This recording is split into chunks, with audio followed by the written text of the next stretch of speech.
All right. Good morning. Oh, my gosh. I have just noticed, by the way, Pamela Furr in for Chris Hand. Thank you for letting me be with you today. I just noticed a huge change in this studio that I did not notice before.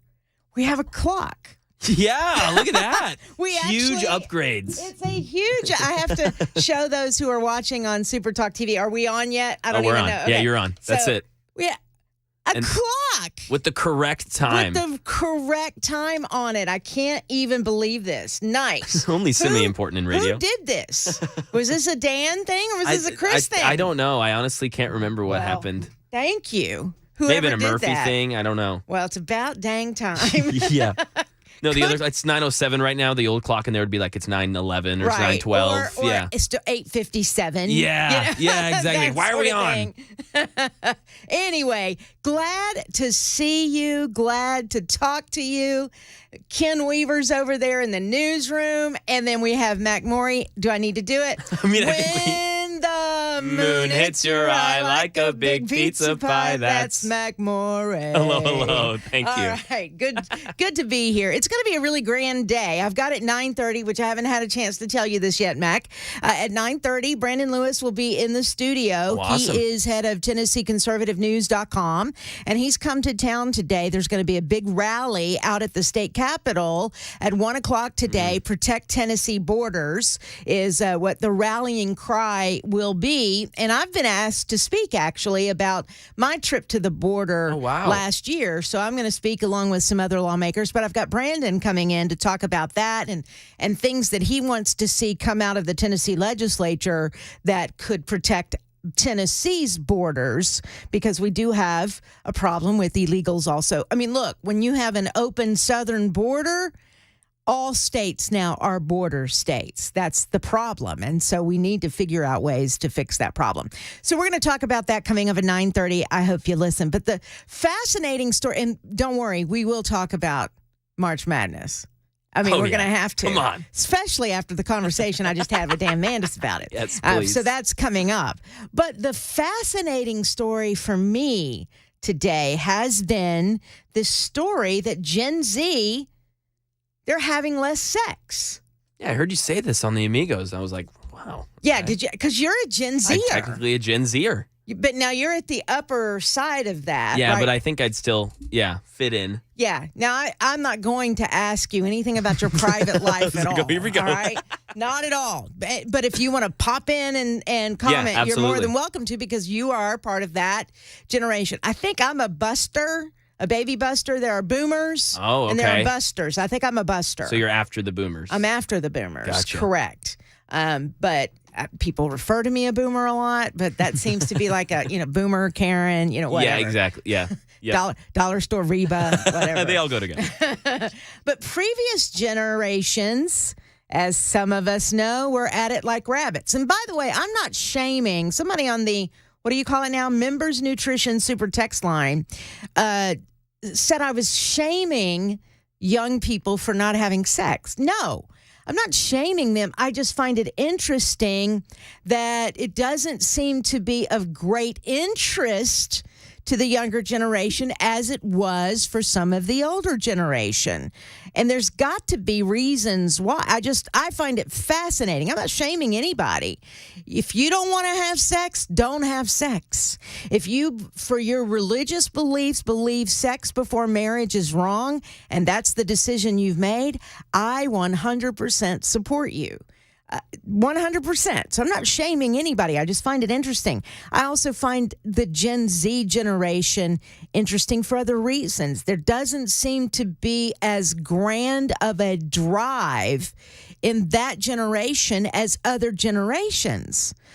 You can talk to former coaches of sports teams that can tell you things like that. Nick Saban comes to mind right off the bat. Roy Williams, who used to coach the Carolina Tar Heels in basketball. You can go down the line of coaches who say that the new generation doesn't have the same drive as they used to, and money seems to have corrupted it. But that's along the same lines of this conversation we're having. But in particular right now, the headline is Gen Zers are not having sex like others used to have. There's a growing list of things that are effectively throwing a bucket of cold water over the beds of our young adults. Sex might be readily available, but Gen Zs are acutely aware of the risks involved and are not attracted by that at all. And I would have to say, me too. I mean, I'm an older generation, but I'm also a single generation out there in this so-called dating world. And it's a little bit more dangerous these days than it used to be. Deliberately maturing at a snail's pace, putting off leaving home, avoiding alcohol. Now, Broadway, you'd never know in a million years the Gen Zers are avoiding alcohol. Do we want to even have that conversation? Anyway, so I don't know how true that is, but preferring to interact socially on their phones rather than in person. All these factors mean sex has become a source of stress and not pleasure to this generation. I find that interesting. Now, you're in a committed relationship, so that's a little different, Matt.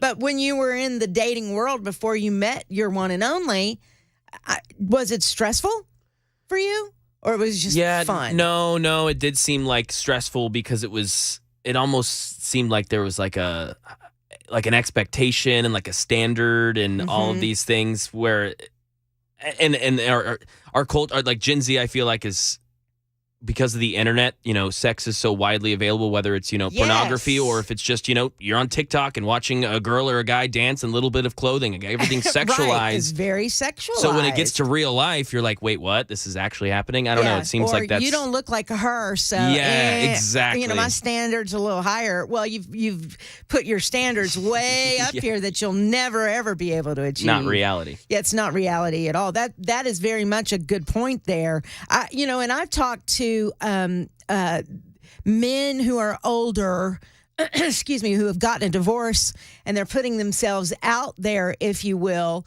and they're shocked at women today when one of the first things, hi, how are you, when you're trying to internet date or whatever, nice to meet you, and the next thing you see is a topless photo. And he's like, whoa, what do I do with this? This is so soon, I don't know if you experienced that, Mac, in your dating life, but regardless, things seem to be a little bit more freer and common. And so for that reason, back in the day, in my generation, if my parents said, don't you do it, I 100% was going to do it. You know what I mean? Oh, yeah. Well, you can't have that rock music in this house. This is a Christian house. And, of course, I chose Prince to listen to all the time. Who's not only rocking it, but he's rocking it in high heels and a thong. You know what I mean? So he and wearing eye makeup and all of that, which back then was reserved for a very small part of society, and not nice names were used to describe that part of society. And that was, again, back in the day. If my parents said, you can't stay out all night, you know what I did? I stayed out all night. Staying out? Yeah. Now, I was not doing anything crazy. I used to hang out at radio stations. That really is true. And hang out with the overnight guys on the FM stations in town. That's what I did. But my parents didn't know that. So they're worried sick, but it's because I wanted to do the opposite. Well, these days, everything is so free. The kids, or the younger folks, the opposite of having sex all the time and, the freedom to do this and the other. They're just staying home and watching Netflix, which is not what is expected, I guess. I don't know. This is interesting to me. Gen Z are growing up in slow motion. Everything happens later. Young adults are increasingly delaying most major life events, not just sex. They put off getting their driver's license, which I've seen that happen so many times with young folks. They live at home longer. They settle down romantically at a much older age. I don't know. You're 25, so you're just now getting engaged. 25, but of Hannah and I's friends, we are like the only ones who are even settling down in any sort of way, let alone dating. Yeah. This is partially because people live longer than they did. Okay. If you believe you'll still be healthy and knocking around in your 90s, there's less panic to get on with things. I guess that's true. The whole developmental trajectory has slowed down. Back in the day, you got your retirement watch at 60. And we're pushing up daisies not long afterward. Everyone was desperate to grow up and do what adults did: drink, smoke, have sex while you can. If the chance of living is 100, if the chance of living to 100 is totally achievable, then what's the rush? You know what? I have to be honest with you. I don't know that I disagree with that. And think about this too. If we're living longer now, the Gen Zers, if they're not partying like they used to, if they're not smoking cigarettes, I don't know. I would assume, Mac, your generation, well, even my generation, you don't have a lot of smokers. You may have some vapors, but you don't have cigarette smokers. Maybe cigar every once in a while. But cigar if it was just a guy's night or something. Yeah. But yeah, no. If one of our friends pulled out a cigarette, we'd be like, ugh. But if it was a vape, we'd be like, oh, cool. Yeah. Which vapes can be worse, but 100%. We can go down exactly. That road. Oh yeah, not saying it's justified or smart, but well, yeah. Even when Gen Zs move out, there's frequent contact with their parents. Now, I think that's pretty cool. And we might have popped over for a roast now and then, but there certainly wasn't the daily or more check-in that Gen Zs favor. I actually think that's pretty cool. Parents probably like that. Yeah, I think that's good. I would think. Yeah. Now, I speak to my mom just about every single day. But awesome. she's getting up there in age. So every day, she even believes she's on borrowed time. She's 88 years old. My dad is 82. So I try to check in with him every day. We don't have long, drawn-out conversations, but it's always, hey, how you doing? Yeah, what's going on? What'd you have for supper? Yeah. Yeah, what aches and pains do you have today? And now I can relate to that and go, well, you know what's on my list today?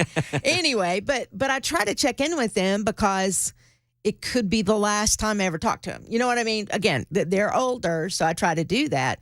But kids or Gen Zers are staying in contact with their parents a lot more. There was a time when I would see my parents twice a year, and I might talk to them once a month, maybe. Wow. But that's when I was younger. Yeah. And I was free, and I got to do what I wanted, and nobody was going to tell me what to do until I learned that I had to have a boss, and I had to do what they said, all of that. But anyway, they're still asking mom and dad's opinion on things, and most parents don't encourage their kids to get out there and sleep around.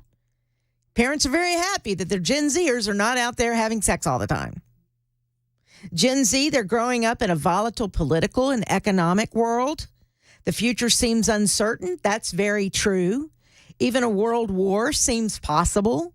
I mean, Gen Zers are facing the idea. And you had to, well, I guess you did. You don't have to answer this, but you have to sign up for selective service. You're due. Oh, yeah. Oh, for sure. Yeah. World war seems very possible, and God forbid that there's ever a draft. Very scary. But those are things that you guys think about. General anxiety makes them less likely to want to leave the cozy nest of mom and dad and step out solo into the big, bad world. Even if they felt brave enough, the global pandemic disrupted their education and disrupted career plans. Very true. Things got put on hold. Money is anything but plentiful. I mean, here in the United States, Bidenomics has screwed people very badly. If you have any aspirations of home ownership, the only way to achieve it is to live at home and save on rent, which is not a dumb thing to do. It's actually very smart. If your parents are allowing you to live at home rent-free so you can save your money, you should do it in a heartbeat. It's 9:21.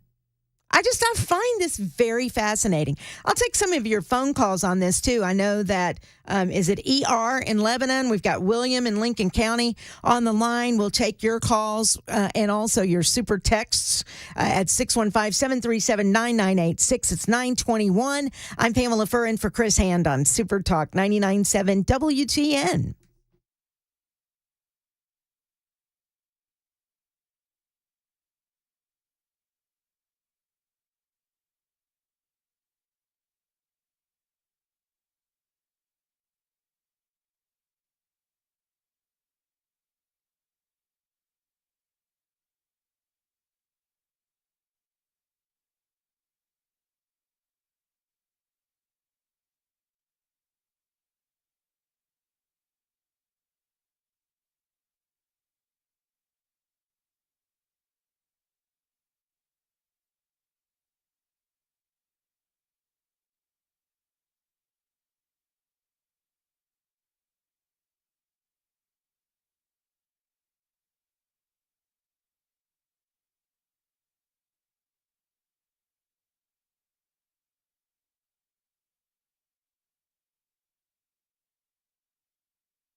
The push to let Tennessee voters possibly decide medical marijuana, and the story of a California preacher who wanted his daughter's boyfriend rubbed out. These stories and more at 9:30 on Super Talk 99.7 WTN. Yeah, when you think about it, Gen Zers have to worry about their pastor parents Yeah. taking out their boyfriends. Absolutely. So they'd rather just not date. Yeah. Praise the Lord. Good grief. Yes. What a weird story. All right, thank you for that, Ken. So that's coming up at 9:30 on Super Talk 99.7 WTN. We're talking about this story about Gen Zers they're not having sex. They're not moving out of the house. They're not getting their driver's license. They're just, waiting and see what happens in the world. If you'd like to comment, you're more than welcome to do so. 615-737-9986. We've got TennesseeConservativeNews.com. Brandon Lewis coming in at 9:35 this morning to talk about the rally that's taking place at 1 o'clock this afternoon on the state capitol to protect our Tennessee borders. So be listening for that. Let's go to William, who's been holding for a bit in Lincoln County. Hey, William. Good morning. Good morning. Are you a Gen Zer? Are you a buster, boomer? What are you? Millennial? What are you? I think they call me, I'm an X. You're an X. All right. Yes. But I think a lot of this and working in ministry, you find that a lot of people aren't happy today because we are living in a digital world. I agree. We're looking at Facebook and social media, and everybody puts up the sunshine and roses, but nobody sees the thorns of everyday living. Right. And yeah. Who wants to post that? Yeah. Yeah. For this generation, they're living in a digital age where they see everything. And unfortunately, you mentioned Stormy Daniels earlier. We live in a world where a lot of people don't like to talk about it, but pornography is the number one industry in the world. Yeah. And when you're sitting here looking at that all day, why do I want to go date somebody when I can just go click a button and down in the basement? Mom and Dad never know. Then you don't have to buy anybody dinner. And you know what I mean? Yeah. You don't have to spend any money. But what they're looking at is not real love of what God intended for between a man and a woman in marriage. Sure. So what they're looking at is totally false. Totally what the devil would love for them to see is, hey, I'm looking at something that's not real, and they've been lied to. Yeah. And they can't find out here in the world what they can go click a button and see, which is not real to begin with. Yep. So they've been lied to from the get-go, from in every direction, just like you talked about, just with everything that's going on today between politics sure. and everything else. So why move out? I'll just stay a kid right here. I'll just for as long as possible till they kick me out. I want to read this to you for a quick second, then we're going to go to news. It's an old song, but I think it applies here. Everybody's talking to computers. They're all dancing to a drum machine. I know I'm living on the outside, scared of getting caught between. I'm so cool, calculated, alone in a modern world. But Sally has a hard time holding back. The alley to her heart is a beaten track. She's got the love monkey riding on her back. You want love. Well, I got it. Come on, girl. We all need the human touch. The point is, we do. That's a Rick Springfield song for my generation. Yes. We all need the human touch. Remember that? Oh, yeah. Got it on vinyl. Do you really? Yep. Oh, my goodness. Well, there is truth in that. I don't know about the love monkey riding on your back, but we need human touch. And because of our phones and the digital age and the digital world, we lack that tremendously. And we've got a generation, the generation that's younger than the Gen Zers. What is that generation called? I have no idea. They are growing up with less human interaction than ever, and it's going to end up being a society that it's extremely cold. And I don't know that I want to grow up in a world like that. I don't know that I want to grow old in a world like that. It's 9:31. It's time for news on Super Talk 99.7 WTN.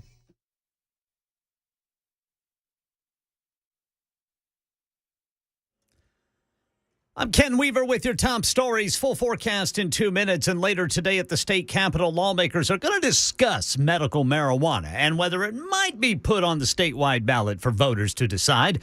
Right now in the state house, Majority Leader William Lamberth is not a fan. Ballot initiative, in my opinion, is not the way to go about this. It should be debated in the halls of the legislature and then a determination made from the elected senators and representatives. We'll let you know what comes from today's discussions in both the Senate and House committees. In California, a pastor's accused of hiring 2 men to kill the man dating his daughter. He actually provided information to these suspects that he hired.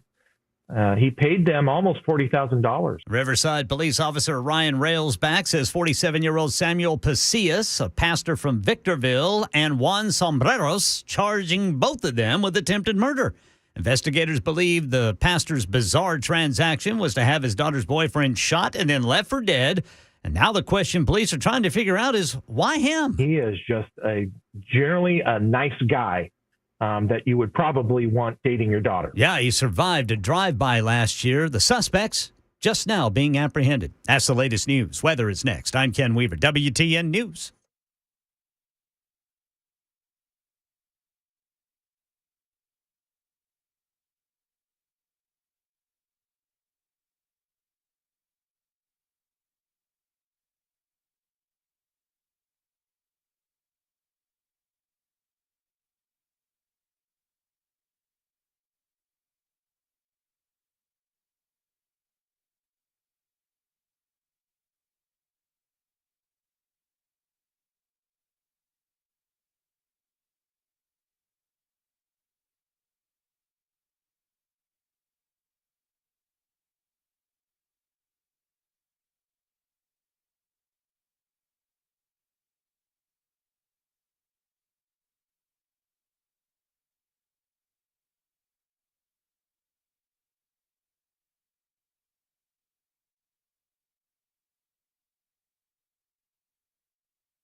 Super Talk 99.7 WTN. It is 9:39. I'm Pamela Furr in for Chris Hand today. In fact, I'll be here for the next couple of days and a couple of days next week, too. So how about that? I guess he's taking a little mini vacation with his family. I don't know if it's a staycation or what, but I'll be here for the next couple of days. Thank you for allowing me to be here. Now, later on today at the state capitol, in fact, we've been trying to figure out exactly where at the state capitol, in front of the Capitol steps. We do know that. There will be a rally, a Protect Tennessee Borders rally. And in the studio with me is Brandon Lewis with the Tennessee Conservative News Organization to talk about that. You guys are the ones putting on this rally today. Good to have you in the studio today. I'm glad to be here. Well, as you mentioned, this is a rally about stopping illegal immigration in Tennessee at the state level. When we poll Republican primary voters, Pamela, when they have to pick out of a list of issues that they most want Republican leadership to address in the state, illegal immigration is like 60%, and everything else is a split of the 40 when they have to just pick a thing. But unfortunately, as I want to share with you and your audience today, the history of GOP lawmakers over the last 3 years related to this issue has not been very promising, and we need that to change. So, first of all, the rally is at 1 o'clock. We want people to attend. Who all do you have speaking? But I know I'm speaking. You don't have to go down and say my name, but who else is going to be speaking about this today? Well, of course, we got to mention your name. We know Pamela Furr is going to be speaking, along with Senator Janice Bowling, Representative Brian Ritchie, Representative Jody Barrett, Senator Mark Pody, candidate Chris Spencer running for District 18, Rep. Gino Bulso, Steve Abramowitz of the Mill Creek View Tennessee podcast, and Rebecca Day from Moms for Liberty. They, in fact, were kind enough to move their legislative day to come out and help, and those ladies were remarkable during COVID. I'll never forget what they did to get our kids back in the classroom. Now, have any of these lawmakers that are going to be speaking today, have they done anything or introduced any kind of legislation that would help with the immigration problem here in the state of Tennessee? In the past, Pody has. It's all been killed. I can run through some of that. Right now, Representative Brian Ritchie has introduced bills. They've all been killed by Republican leadership. These aren't Democrats killing these bills. And there are some marginally effective bills that are presently still alive in the General Assembly. But the truth is they can take up any issue anytime they want to. And if they can call the General Assembly into a special session to give $2 billion to woke Ford Motor Company's failing electrical vehicle division, certainly they could call a special session to address illegal immigration in a way that's actually impactful. So what are you looking, first of all, what's the problem in Tennessee? Obviously, there is a problem in Tennessee with illegals because we have an open southern border. I've been down there. I've seen things. I've talked to people down there, and obviously it's a problem. We all know it's a problem. What specifically are you looking for lawmakers to do? So we've really got 4 pillars that we know will demagnetize Tennessee for illegal immigration. Number one is to stop the taxpayer funding of illegal alien education. It is killing our native Tennessee children to have an influx of people who cannot speak English, who are behind in their studies, to be put in the same classroom. It monopolizes the teacher's attention. It takes $577 million is what it cost us. And, you know, Democrats are always worried about funding in education, but they never talk about this number, which is pretty darn big. We got to stop paying any welfare, housing, or entitlements to illegal aliens at the state level in Tennessee. We have to criminalize and penalize companies that are mass transporting illegals into our state. And then finally, we need compulsory E-Verify for all Tennessee employment. So if we cut off the benefits, if we cut off the education, if we punish the companies bringing them here, and then if they can't get employment, the problem goes to another state. But we have so much left-leaning corporate influence up in Nashville that the organized corporate influence wants more illegal immigration. Tyson Food, for example, y'all may have been covering, has been firing native workers in Tennessee and trying to recruit and house illegal immigrants. And you see that play out again in sector after sector, and Republican leadership gets 90% of their campaign contributions from left-leaning special interest outside of their district. And so there's a conflict. So I have a couple of questions. are there businesses in Tennessee that are not using E-Verify? Because that is a legal requirement. I mean, I couldn't get the job here. I couldn't get the job with AFE Tennessee that I'm working for now without going through an E-Verify process, and I was freaking born here. Are there companies in Tennessee that are not using that? To my knowledge, and I may be speaking out of turn, but I'm almost positive it's employers with 100 employees or more. Or more. Got it. But then, the enforcement of it and the regulation of it is so loose and lax that even when people go through the formalities, often it doesn't do what it should. I mean, if our own federal government, which facilitates the E-Verify system, will not close the southern border and will mass transport illegal aliens all over the nation, there's a good chance they also fail to enforce employment. So what you're asking lawmakers to do is to enforce the E-Verify laws that we have on the books now, and maybe perhaps pass E-Verify laws for companies that employ less than 100 people. And small business owners are more concerned about illegal immigration than they are with the paperwork. The companies that come together to quote unquote advocate for small businesses are usually just large corporate organizations. And Chamber of Commerce, NFIB, every time there's a bill brought to stop illegal immigration in Tennessee, they show up, they lobby against it. The governor's staff comes and lobbies against it. Everybody who's in education who gets $12,000 in a budget in a school, every time one kid comes in that's illegal, they lobby for illegal immigration. And when at the end of the day, the corporations and the government bureaucrats are winning the fight against the GOP primary voters because I think they're uninformed on this issue. What about, you brought up education, if we would stop educating children of illegals, or illegal children even, isn't that's a federal mandate that states have to abide by? Are you wanting Tennessee to say we're not going to abide by this anymore? Yeah, so there's and this goes back to the whole issue of separation of powers between states and the federal government. And I'm a states' rights girl. Yeah. I want to make sure that is clear. In Yes. fact, people who know me know I am a states' rights girl. Go So ahead. what is not enumerated to the federal government in the Constitution passes down to the states, and everything is always a legal battle. Everybody thought for years that Roe v. Wade would never be overturned, that nothing could ever change, that that's how it would be for the rest of American history. But later we find out that it wasn't. And a lot of Republicans never thought it would come and then wanted to change their vote on stuff. Senator Richard Briggs is one of those. And so we have to fight for what is best for our state. It is no different than Texas suing the federal government because of their mismanagement of the border. There comes a point where there's so much malfeasance and there's so much damage being done to the citizenry that you have to stand up to the federal government. And this is one of those times, but I don't think that Bill Lee, Cameron Sexton, or Randy McNally have any stomach for that. I mean, they demonstrated during COVID that they'll lock you down, push vaccines, tell you that the masks are effective, social distancing, tell you you're awful for going to church. These are the same people in power. And so if they would not protect our constitutional rights and abide by federalism when they had the biggest test of their entire careers, they're probably going to try to fail us again now. A lot of people failed that test during that time. A lot of people failed that test. I was doing some research as I was getting my speech together for today. See, I have my little speech here. And I didn't realize there is one bill that is making its way through the legislature that sounds like a pretty good bill. I'm trying to find it here. Rusty Grills has it, and where basically it is mandating that law enforcement identify, arrest, and turn over illegals found in this state to ICE agents. What has been frustrating for me, and I'm sure in Chattanooga as well, in Knoxville and Memphis, that illegals have been caught doing something, breaking the law, whether it's speeding, DUIs, murders, rapes, thefts. I can go on and on down the list of crimes, but they can't ask they have stated they will not be asking their legal status of whether they're here legally or not.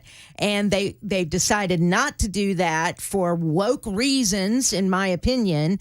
And so therefore, they're not being turned over and then deported out of this country. That happens over and over and over again. So Rusty Grill's bill would mandate that has to happen. Well, I'm glad, and I hope that thing passes. The issue is when you'd have to depend on the federal government to then take the ball and do anything with it, that's where your state ends up losing its protections again.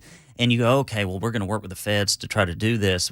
It depends on the administration. You could go 4, 8, 16 years before your state could defend itself. But, and like you mentioned, there was an illegal alien discovered in Franklin, Tennessee, who allegedly drugged and raped 12 young boys. Mostly adult males are being found, transported into Charleston. We have a twice deported illegal alien charged with 2 murders in Nashville. And it just keeps going on. The list goes on and on. The list goes on. And, we have subscribers continually and constantly send us rap sheets for illegal aliens committing violent crimes in Tennessee. And Bill Lee and Cameron Sexton and Randy McNally do not care about it. And, in fact, I would love to share a little bit of the history of what's happened in Tennessee over the last 3 years, because I don't think people know. Please. So here we go. I'm just going to go through this as quick as I can. Number one. December in 2019, Bill Lee approves a secret illegal alien magnet center in Tennessee. In April of 2021, Tennessee Conservative breaks a news story that's our organization on the covert center, and kids were molested and lost. And many of them. Well, Channel 3 did that also in Chattanooga, too, didn't they? They got it from you? They got it from me. Gotcha. They wouldn't cover it for almost a month. Gotcha. They wouldn't cover it. And it was 2 weeks after we broke the story, and I shopped it around to everybody. You cannot get the corporate media in Tennessee to cover this stuff. That, yeah. Nope. In 2021, countless reports of mass transports by bus and air. We had pictures of that and covered it. GOP Joint Study Committee happened in June of 2021.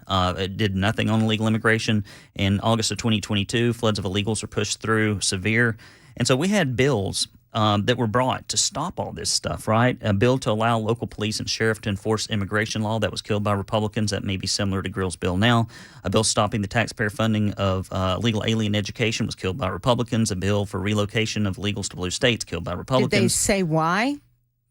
No, they never say why. I mean, was there anything in the bills that was, kind of added on at the end of it to make it weird? No, it's so there was never ever we want the cheap labor. Our corporations want the cheap labor. They want more clients. They're making money hand over fist, just like Tyson Food. We're not going to do anything about it. In 2020, here we go. There was a E-Verify bill to cut off job magnets that was killed by Republicans. And Bruce Griffey, who brought a bunch of this stuff, legal immigration is so touchy, and Cameron Sexton doesn't want to deal with it, that he stripped, if you remember, he stripped Bruce Griffey of his committees because he kept making an issue about the fact that they wouldn't do anything. Now, here's a bill they did pass. They let illegal aliens have professional licenses. That was signed by Bill Lee and almost all Republicans, not all. Bill requiring immigration status check for voting. That's a good idea. Killed by Republicans. They did introduce a bill, Dale Carr and Frank Nicely, to weaken illegal immigration standards for hiring, and our reporting got that withdrawn. They withdrew it before it ever went to committee. William Lambert wanted illegal aliens to be police officers and submitted a bill, and we wrote an article, and he withdrew that bill. And right now there are 3 pending bills. I may be missing one, but I think I'm not. The law to put illegal aliens behind bars for life with violent crimes, which I think is kind of an after the fact. We just need to prevent them from being here and maybe do this in addition. To have it, Increasing fines for mass transport from $1,000 to $5,000. I think they should never be able to do business again in Tennessee if they do it. And a law preventing illegal aliens from being housed on state property. Okay, I'll take it. But at any rate, there's this huge discrepancy between what is said on the campaign trail at the Lincoln Day dinner and in the stump speeches and in the mail pieces and what these Republicans are actually doing in leadership. And I think we just have a corrupt upper echelon in Republican politics right now, and we need new blood up there to actually fix these problems. So that's what you're calling for today, is for either our lawmakers to do something now while they're in session or vote them out? Vote them out. We should have voted them out during COVID.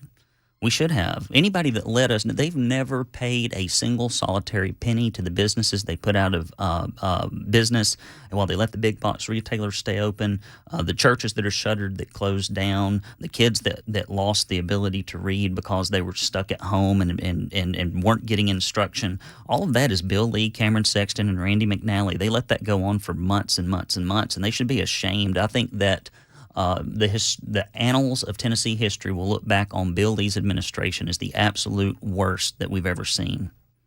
All right. Well, we've got Brandon Lewis here in the studio. Protect Tennessee's Borders. If you would like to get involved, you can go to Protect. Let's see, I'm looking at your shirts. There you go. ProtectTNBorders.com, or you can go to TennesseeConservativeNews.com too and find out more information. And if you don't have anything to do today for lunch, if you'd like to come out and join us, we'd love to have you 1 o'clock at the Capitol steps the rally today to protect Tennessee's borders. It's an issue that we're all concerned about, and I'm glad, Brandon, that you've been here. Well, thank you for having the Sure, courage of to stand up on this. Absolutely. We appreciate you very much. Absolutely. All right, it is 9:54. Went a little long. We'll take a break here, and news is coming up at 10 on Super Talk 99.7 WTN.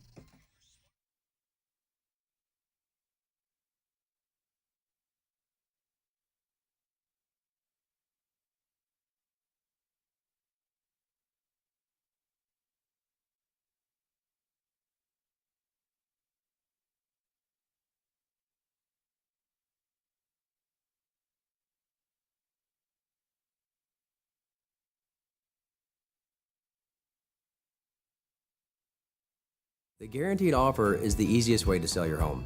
It's really simple. We bring you an all-cash offer. You close in as little as 21 days. No home inspections, no lock boxes, no open houses. Go to markspain.com to get a guaranteed offer and start packing.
10 o'clock on the dot. I'm Ken Weaver with your top stories. Got the full forecast in 2 minutes. And right now in Washington, congressional leaders in the White House reaching an agreement on how to fund the Department of Homeland Security.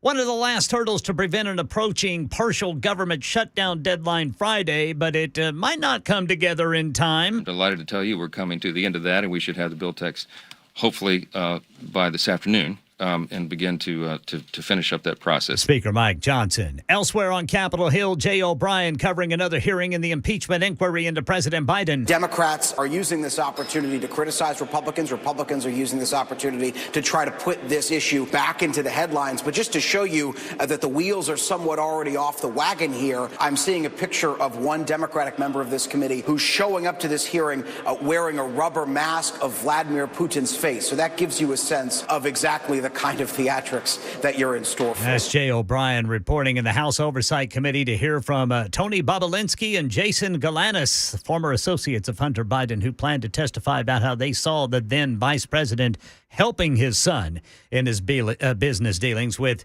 which both Bidens have denied.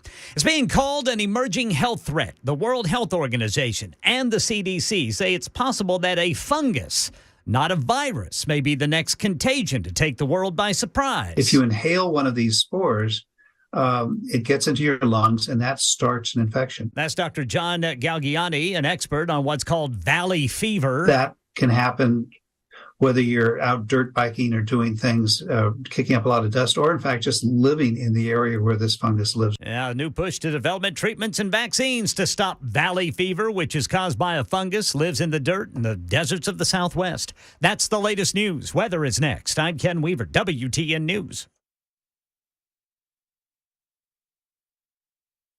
The guaranteed offer is the easiest way to sell your home. It's really simple. We bring you an all-cash offer. You close in as little as 21 days. No home inspections, no lock boxes, no open houses. Go to markspain.com to get a guaranteed offer and start packing.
Super Talk 99.7 WTN. It is 10:05. Good morning. I'm Pamela Furr in for Chris Hand, who's taking a couple of days off. He's going to be with the family. And I'm glad to see you. I'm glad to talk to you. Our Members Nutrition Super Talk line is open, 615-737-9986. Our phone lines are also open, too, if you'd like to talk to us. Mac Morey in the house when the moon hits your eye like a big pizza pie. That's Mac Morey. Hello, hello. Hello. I'm excited about the next couple of weeks. You know why? Why is that?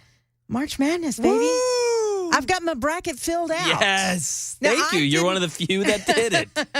Now, I didn't realize that we couldn't see everybody's bracket until the games actually start, which is what, tomorrow? Tomorrow, yeah. Are the first games? Yeah. Now, I know, do you want to... And we're not going to talk about sports, trust me, the whole time here. We're going to get back to Gen Zers not having sex because I've got phone lines that have been holding on for 30 minutes or more, people wanting to talk about that.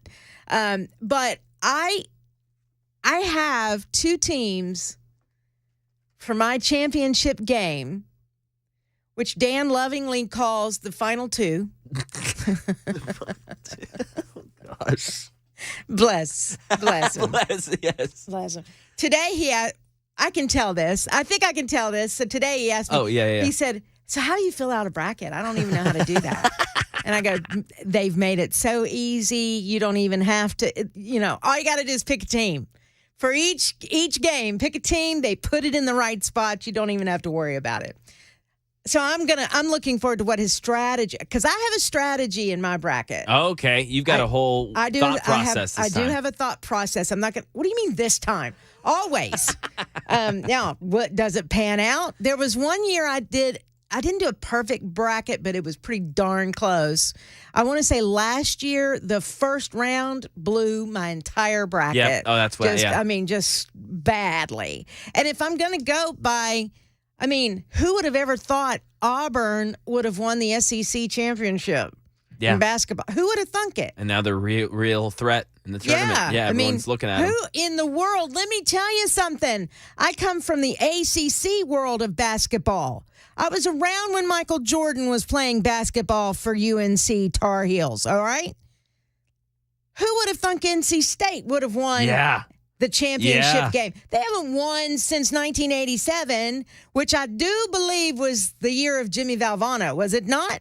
I think so. You may have to Jimmy look that V. up. Go ahead and look that up for me. So. I think it was 1987 when they went on that winning streak. I could have swore they were a wild card that year when they won the NCAA championship, but 83.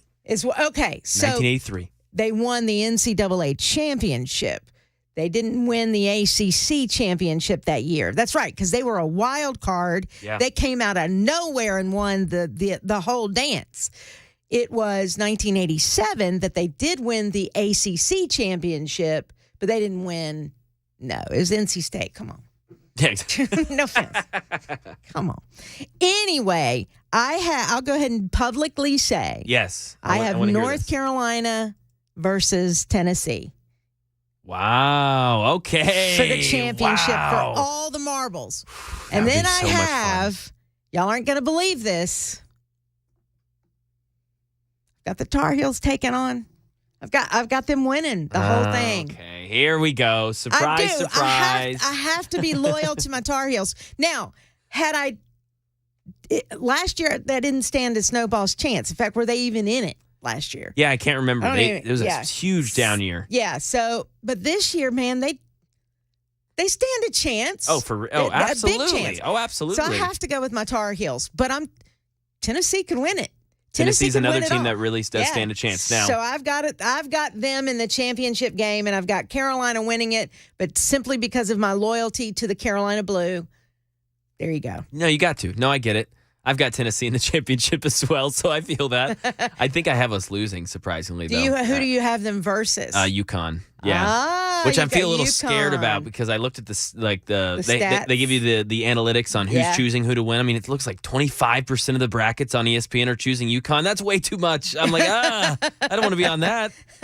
So many I don't people. have a whole lot of people picking Carolina. I think it was like 13% or less. Maybe, I think. Well, I'm sure Tennessee would have had more if it weren't for how last week when the SEC tournament. I'm sure a lot of people have turned their heads and said, yeah, let's not go but there. I mean, I think that was a fluke.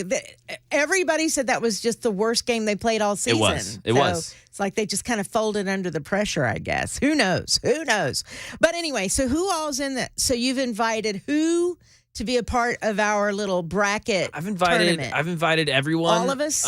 Along with Mason Fleming, who fills in here back on the board. And I invited Jay Harper, and he did make his bracket. I saw that. And Jay's a sports guy like me, too, so I'm looking forward to his bracket. Matt Murphy. Murphy's in. Yeah. I think we're going to try and persuade Bell. Yeah. I got word from Weaver that he's not going to join.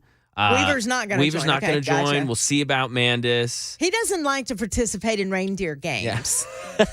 That's exactly right. I'm teasing. I'm hoping he's listening. I guess he's not listening. At any rate, okay, cool. Well, I mean, it'll be fun, whoever joins us. But this is what I said to Dan. I said, you got to do it before the first game. Yeah, tomorrow morning. Yeah, there's going to be games on at this time tomorrow. Yeah, so you got to do it, dude. You got to go ahead and get that done. All right. Well, that's who I have. And so you're UConn and Tennessee in the final two, as Dan says.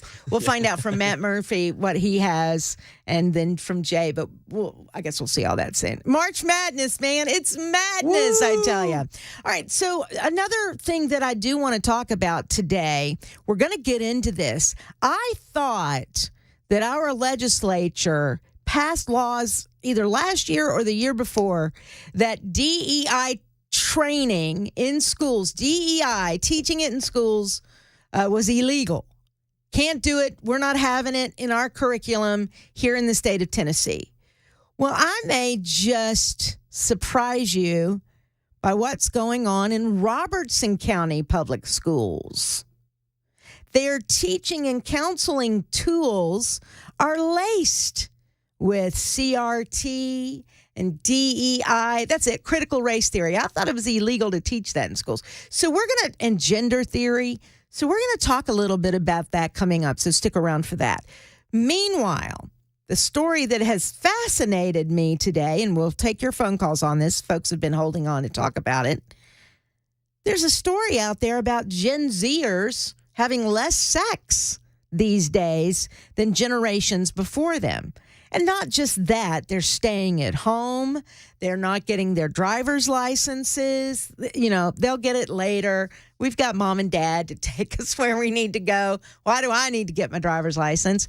Everybody seems to be very comfortable with being taken care of by mom and dad. And for some of the reasons that are given are actually not bad reasons at all. What do you think? 615-737-9986. Let's go to JP in Lynchburg. Hey, JP. Hey, how are you? Great. Well, I was going to call in on this issue. I'm a father of 4 sons that are all basically Gen Zers. And, my wife and I are, part of this generation that is the first to probably raise kids that adopted a lot of technology very early on in life. And I was listening to someone talking earlier that it's all, sort of related to porn or whatever.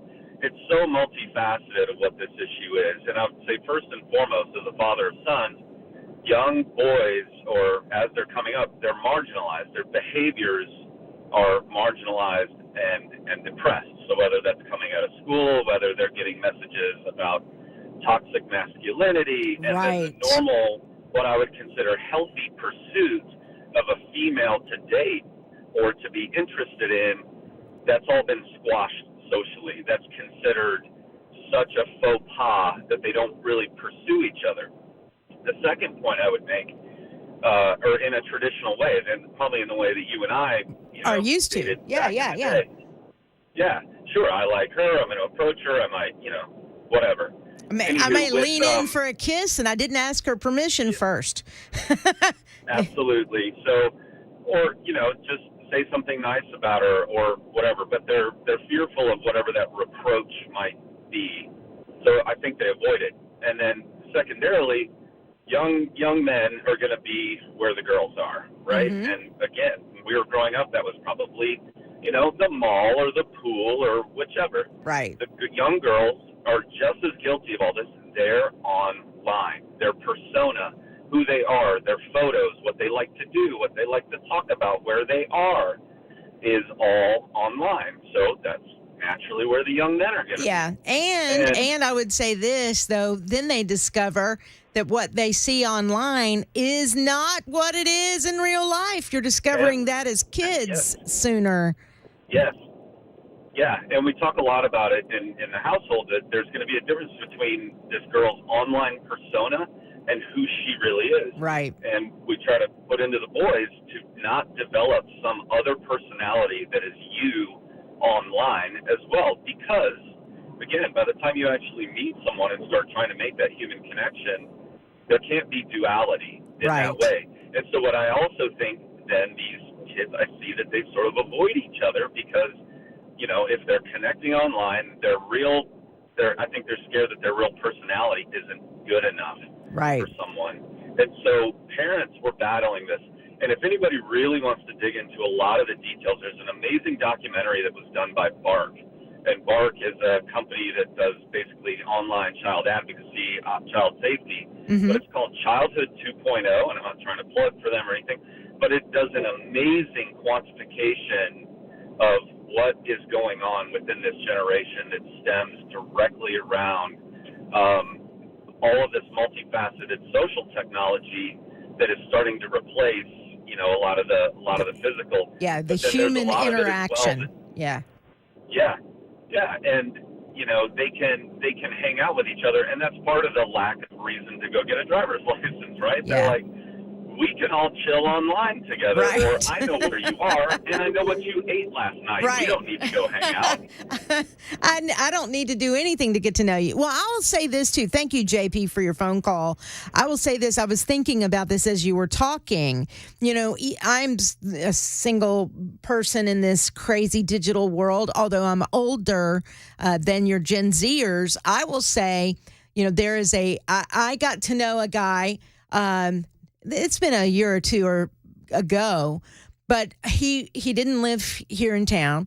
And so we started to get to know one another on the telephone and online, and then decided to meet. But it was like 2 months of talking to each other online and on the phone.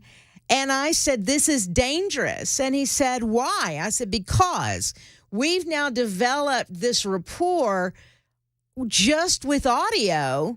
We've not actually met face to face, and it is dangerous to have gotten to know each other this well in the last 2 months. And when we see one another, it might not be there. Whatever this chemistry we're feeling without actually being in the same room together may not be real. And sure enough, it was not. And I think on both sides, not because it was, ooh, you're ugly. I mean, I had seen pictures, but more of, you know, people have different tics, and one might be a smoker that you didn't know, you know, just different things. So if you don't have that human connection right off the bat, and you are maintaining relationships that are strictly digital, that is, you set yourself up in your mind of how things are that aren't true and aren't real. And I think a lot of Gen Zers have done that in their lives. So as he said, where's the desire to go hang out with the girls at the mall when they're not at the mall? They're online. You're going to go where the girls are, or whatever sex you're attracted to. I'm trying to be inclusive here. So, you know, whatever, float your boat. You're going to go where they are. And if they're online, portraying a certain persona online, and they're portraying that as real, what's the motivation to meet them face to face? And then when you do, you don't know how to act because you've never learned how to interact with another human being and actually look them in the eyeballs. I've noticed, now Mac, you're not one of them, but I've noticed with a lot of Gen Zers, they can't look each other in the eye because they've been looking at their phone. So when they actually have to look at you in the face, they're looking around, they're darting around. They can't look at someone. Just look at you. It makes them very uncomfortable for 5 seconds or more. Are you kidding? No way. No way. And that's sad. It's 10:20. I'm Pamela Furr in for Chris Hand. 615-737-9986 is the Members Nutrition Super Text line. We also have our phone lines open. If you'd like to talk to us that way, you can. Lindsay in Pleasant Shade. Gosh, you've held on for almost an hour. I promise you, I will get to you next on Super Talk 99.7 WTN.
Right now in Georgia, the judge in the election interference case against former President Trump just made a ruling on allowing Fani Willis to stay on the case, and it has to do with the Trump appeal. We'll tell you about it at 10:30 on Super Talk 99.7 WTN. All right, very interesting. Thank you, Ken Weaver. It is 10:24. I am Pamela Furr in for Chris Hand. Thank you for being with us today.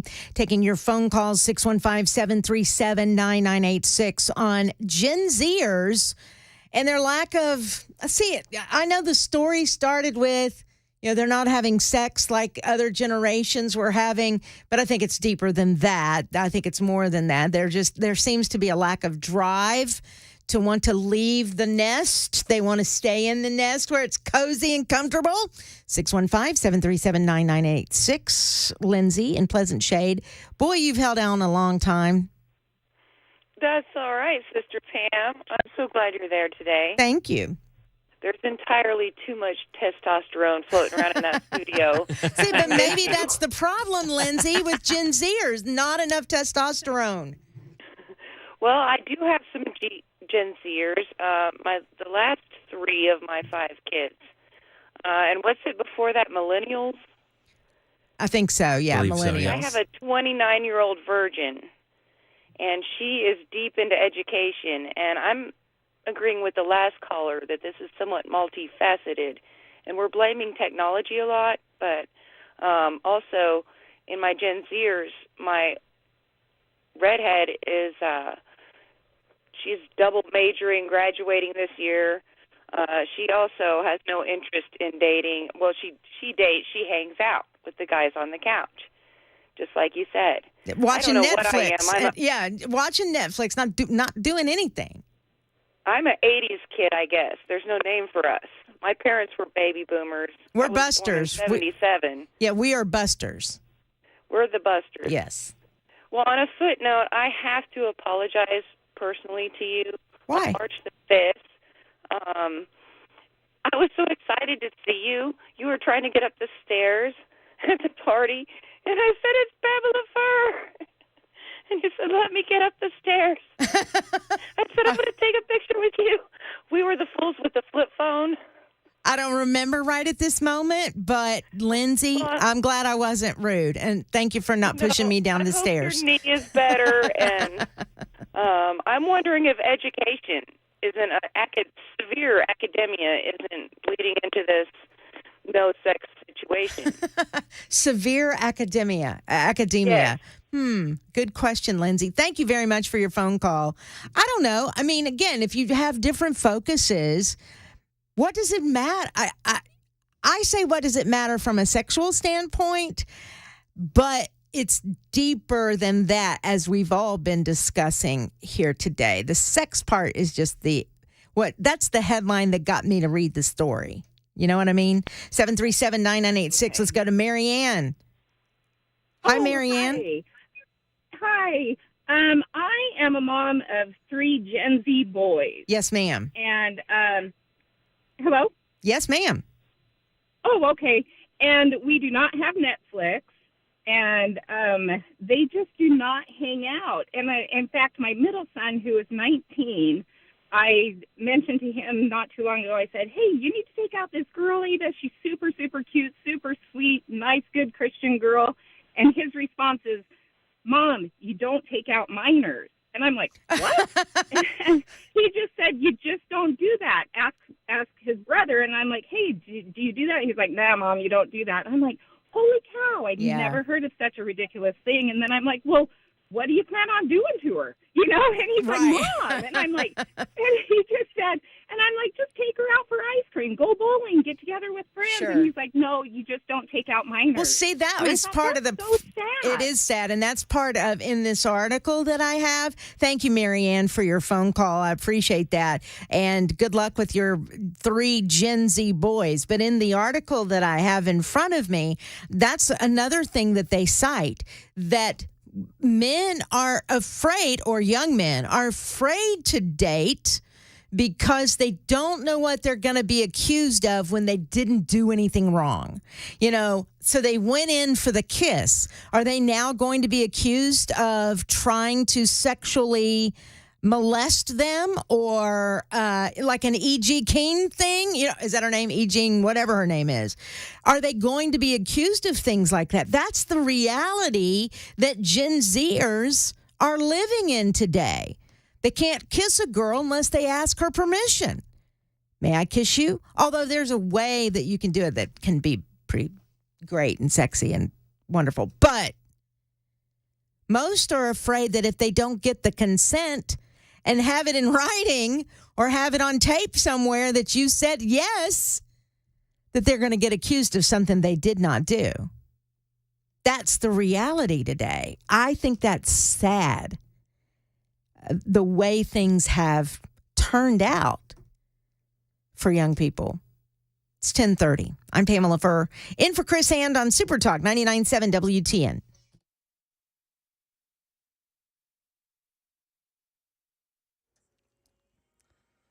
I'm Ken Weaver with your top stories. We have the full forecast in 2 minutes. Right now in Georgia, new developments in the election interference case against former President Trump and 8 co-defendants. Fox News says Judge Scott McAfee just issued a certificate of immediate review that allows Trump and the co-defendants to seek an appeal of the order that denied disqualification of District Attorney Fani Willis. And in our nation's capital, Speaker Mike Johnson says the finishing touches should be on a bill this afternoon to avoid a government shutdown deadline of Friday. I think the final product is something that we were able to achieve a lot of key provisions in and wins and a move in the direction that we want, even with our tiny, historically small majority. Details of the negotiation haven't yet been released. And elsewhere on Capitol Hill, Hunter Biden associates Tony Bobulinski and Jason Galanis scheduled to testify before today's House impeachment hearing of President Biden. Democrats have called as their witness Lev Parnas, a one-time Rudy Giuliani associate, who's now a critic of the impeachment allegations. That's the latest news. Weather is next. I'm Ken Weaver, WTN News.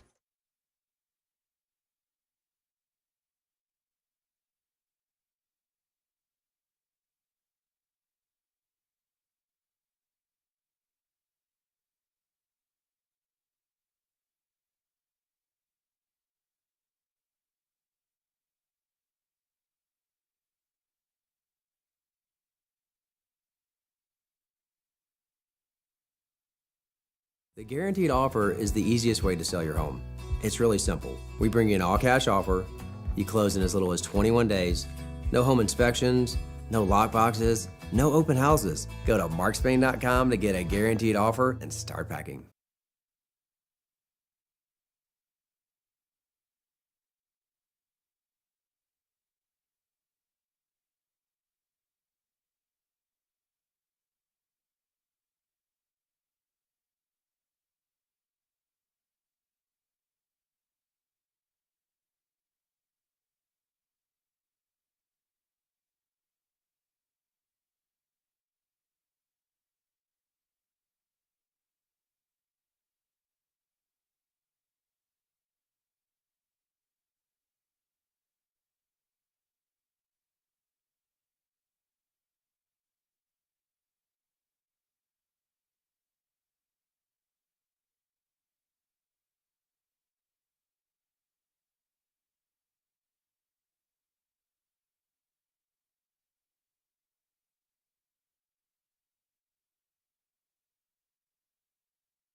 Super Talk 99.7 WTN. It is 10:36. I'm Pamela Furr in for Chris Hand on this fine Wednesday morning. It's not even 60 degrees yet, is it? I got 59 here. Old man winter, man. He is not going out without a fight. And I have to give a speech outside. So I'm going to need it to warm up a little bit because I didn't bring a coat. No coat. I did not bring it. All right. The Tennessee Conservative News has a story out that I find very interesting. And actually, I have quite a few friends in Robertson County. So I know this story well. And it's a bit alarming.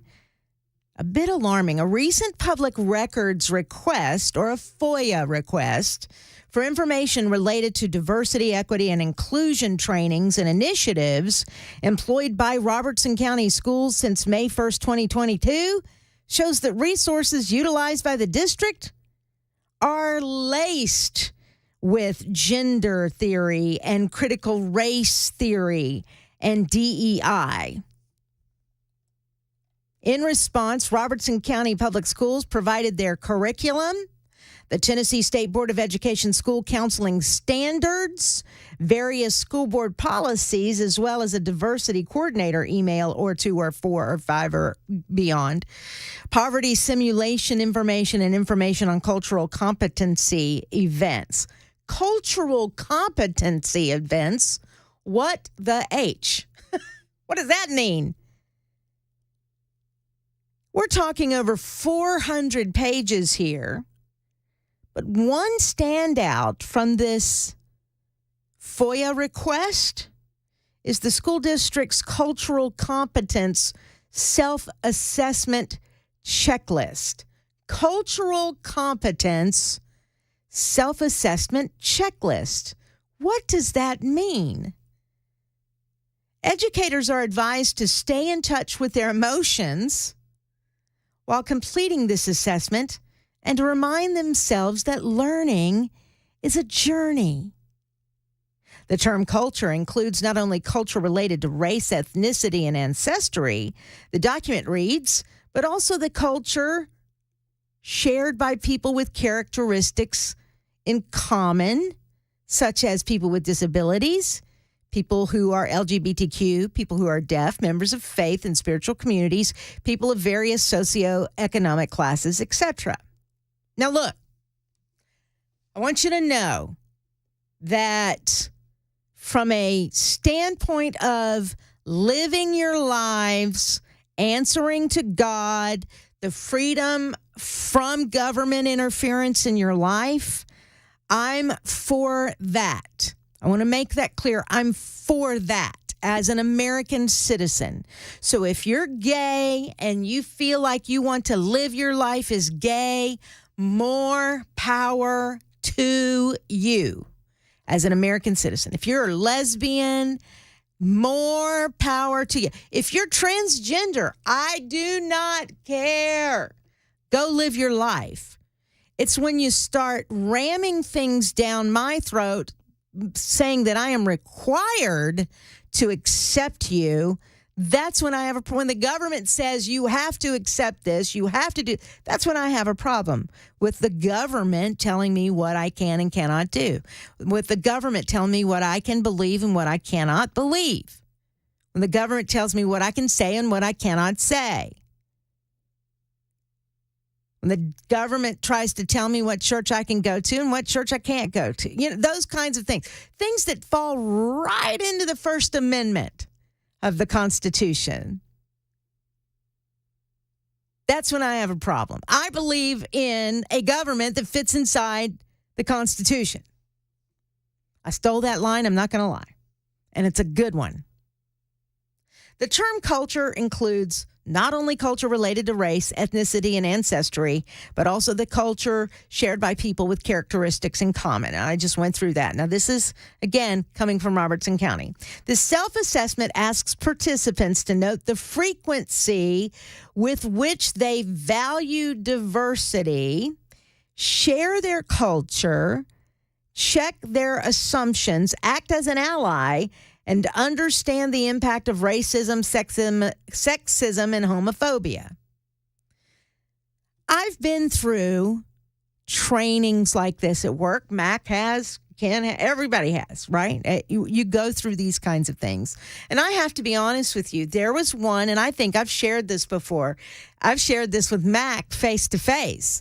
There was one training that actually opened my eyes a little bit to even how I was acting, where I would say things to Mac like, you wouldn't understand, you're too young. Oh, I remember us talking about that. Yeah, remember? Yeah. And I never in a million years thought that would be offensive to you or put you in an uncomfortable place until I watched this training that all of us had to do. And it honestly opened my eyes. And so I don't think I've ever said anything like that to you again. I may say things like, now, I don't know, are you familiar with, are you familiar with the DeLorean that was in Back to the Future? Things like that. But I don't ever say, you're too young and blow you off. I try not to do that anymore. I know what it feels like when a young one says to me, you're too old. You'll never understand how to TikTok. They may be right, but it makes you feel like you're not able to learn simply because I'm old or older. I know how that feels. So reverse that. That's how a younger person feels when someone like me may say something like that. So that is where training like that actually did some good. But as you go down into all of this and explore what is being taught or instructed in Robertson County schools, I find it a tad bit offensive. For instance, they want you to recognize your white privilege. Your white privilege. That just flies all over me. I'm not privileged because I'm white. I'm privileged because I'm an American. Just like my black brother is privileged because he's an American. He enjoys the same rights that I do as an American. What he does with those rights varies. And I'm not so dumb that I don't know that in America, there are pockets of racism. There are pockets of people who believe they are greater than simply because of their skin color. And by the way, that goes on both sides of the aisle. There are black people who think they are better than you because they are black. That's racism. There are people of brown color who think they are better than you, the white person. And that's racism. At any rate, the presentation that is given during the summer professional development materials for school counselors includes a lengthy presentation on working with LGBTQ students. The document goes on to provide diagrams for a binary gender model and a more inclusive gender model. Counselors are also instructed to ask about and use preferred names and pronouns for transgender individuals. I mean, oh my goodness, this is getting so convoluted. And the truth of the matter is, I don't know that our schools are overrun with an enormous amount of people that are binary or transgender in our schools. I could be wrong. There's a slide titled Things to Remember When a Student Comes Out, Things to Avoid Saying When a Student Comes Out, Important Considerations When a Student Discloses. Now, if all these things are just demonstrating and encouraging counselors and teachers and whatnot to at least be respectful of students when they're walking down these paths, I don't have a problem with that. You should always be respectful to another human being, even if you disagree with them. Hear me when I say You should always be respectful to another human being, even when you disagree with what they say.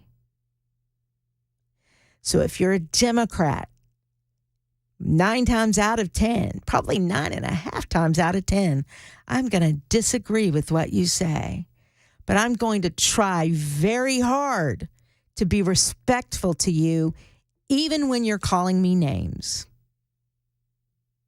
Vice versa, I believe Democrats should be respectful of me, even though you don't believe the way that I believe.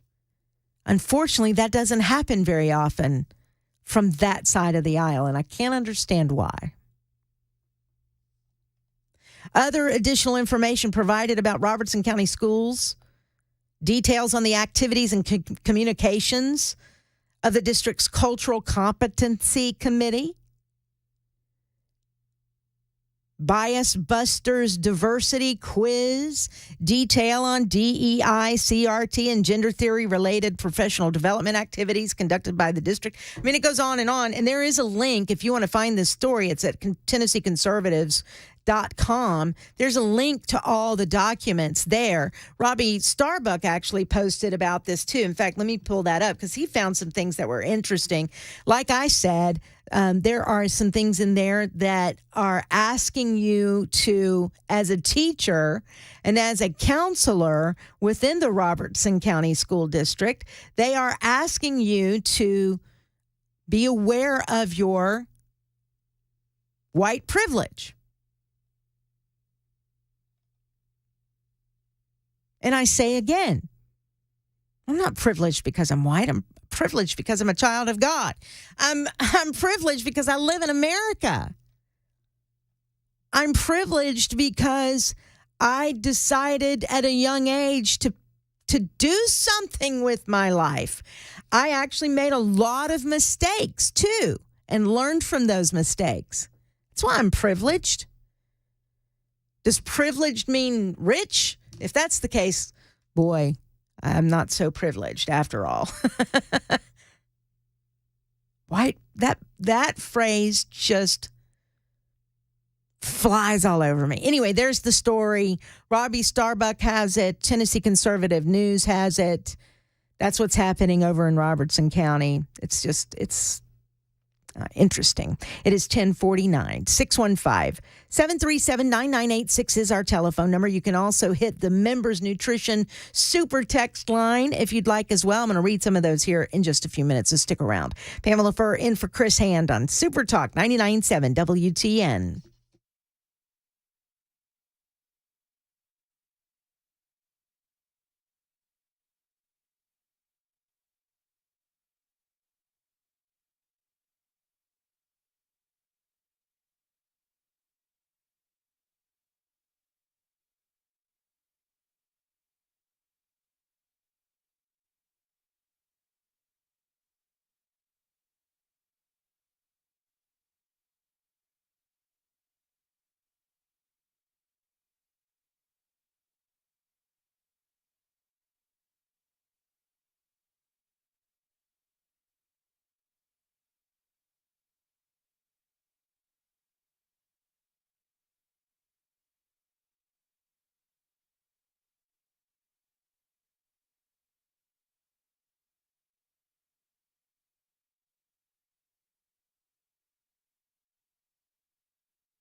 Surprise witness in the impeachment hearing of President Biden. New development from the judge who did not disqualify DA Fani Willis in the Georgia election interference case.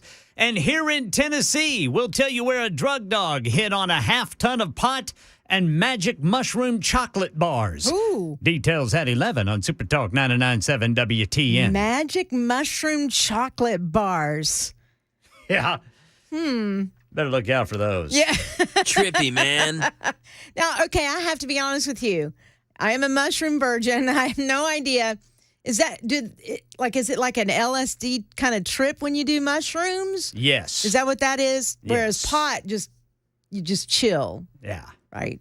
Gets you hungry. Makes you hungry. Chill and Doritos. That's it. Yeah. All right. Well, I'm looking forward to that story. Thank you there, Ken Weaver. By the way, if you guys aren't doing anything Saturday morning, I'd love for you to join me for my Bidenomics' Bad Breakfast, where I'm going to show you how eggs and bacon and biscuits and gravy all are now so much more expensive under the Biden administration. And I will feed you with those eggs and bacon. It's coming from Cracker Barrel, by the way. But we'll be at Mayday Brewery. They're not normally open at 8:30 in the morning, but Ozzie Nelson said, he's the owner, said, come on. Just come on by. Have breakfast at the brewery. We'll be happy to have you. And Todd Starnes, if you're familiar with Todd Starnes, he used to be on Fox News. I think he's on Newsmax these days. He has a syndicated radio show, bought a radio station over there in Memphis, and he's written a new book called Twilight's Last Gleaming, Can America Be Saved? He will be there as well with his book, and so we'll be talking to Todd Starnes as well. Bidenomics is Bad Breakfast. And all you have to do is go to AFPTN, AFP is in Pamela, TN, .events, and register. That's so I know how many biscuits to buy, how much to get from Cracker Barrel. That's all that is. So we want nothing else from you except for that information so I can do it. But I'd love to have you. Please register. Please come. It's Saturday morning, 8:30 at Mayday Brewery in Murfreesboro, featuring Ozzie Nelson to talk about how Bidenomics has really hurt his business, and Todd Starnes, author of the new book, Twilight's Last Gleaming. All right, we've got news coming up at 11, so stick around for that, and then I'll be back. Have you heard about this new documentary that's out about Nickelodeon and all the sex abuse that happened at Nickelodeon? Holy smokes! We'll talk about that coming up on Super Talk 99.7 WTN.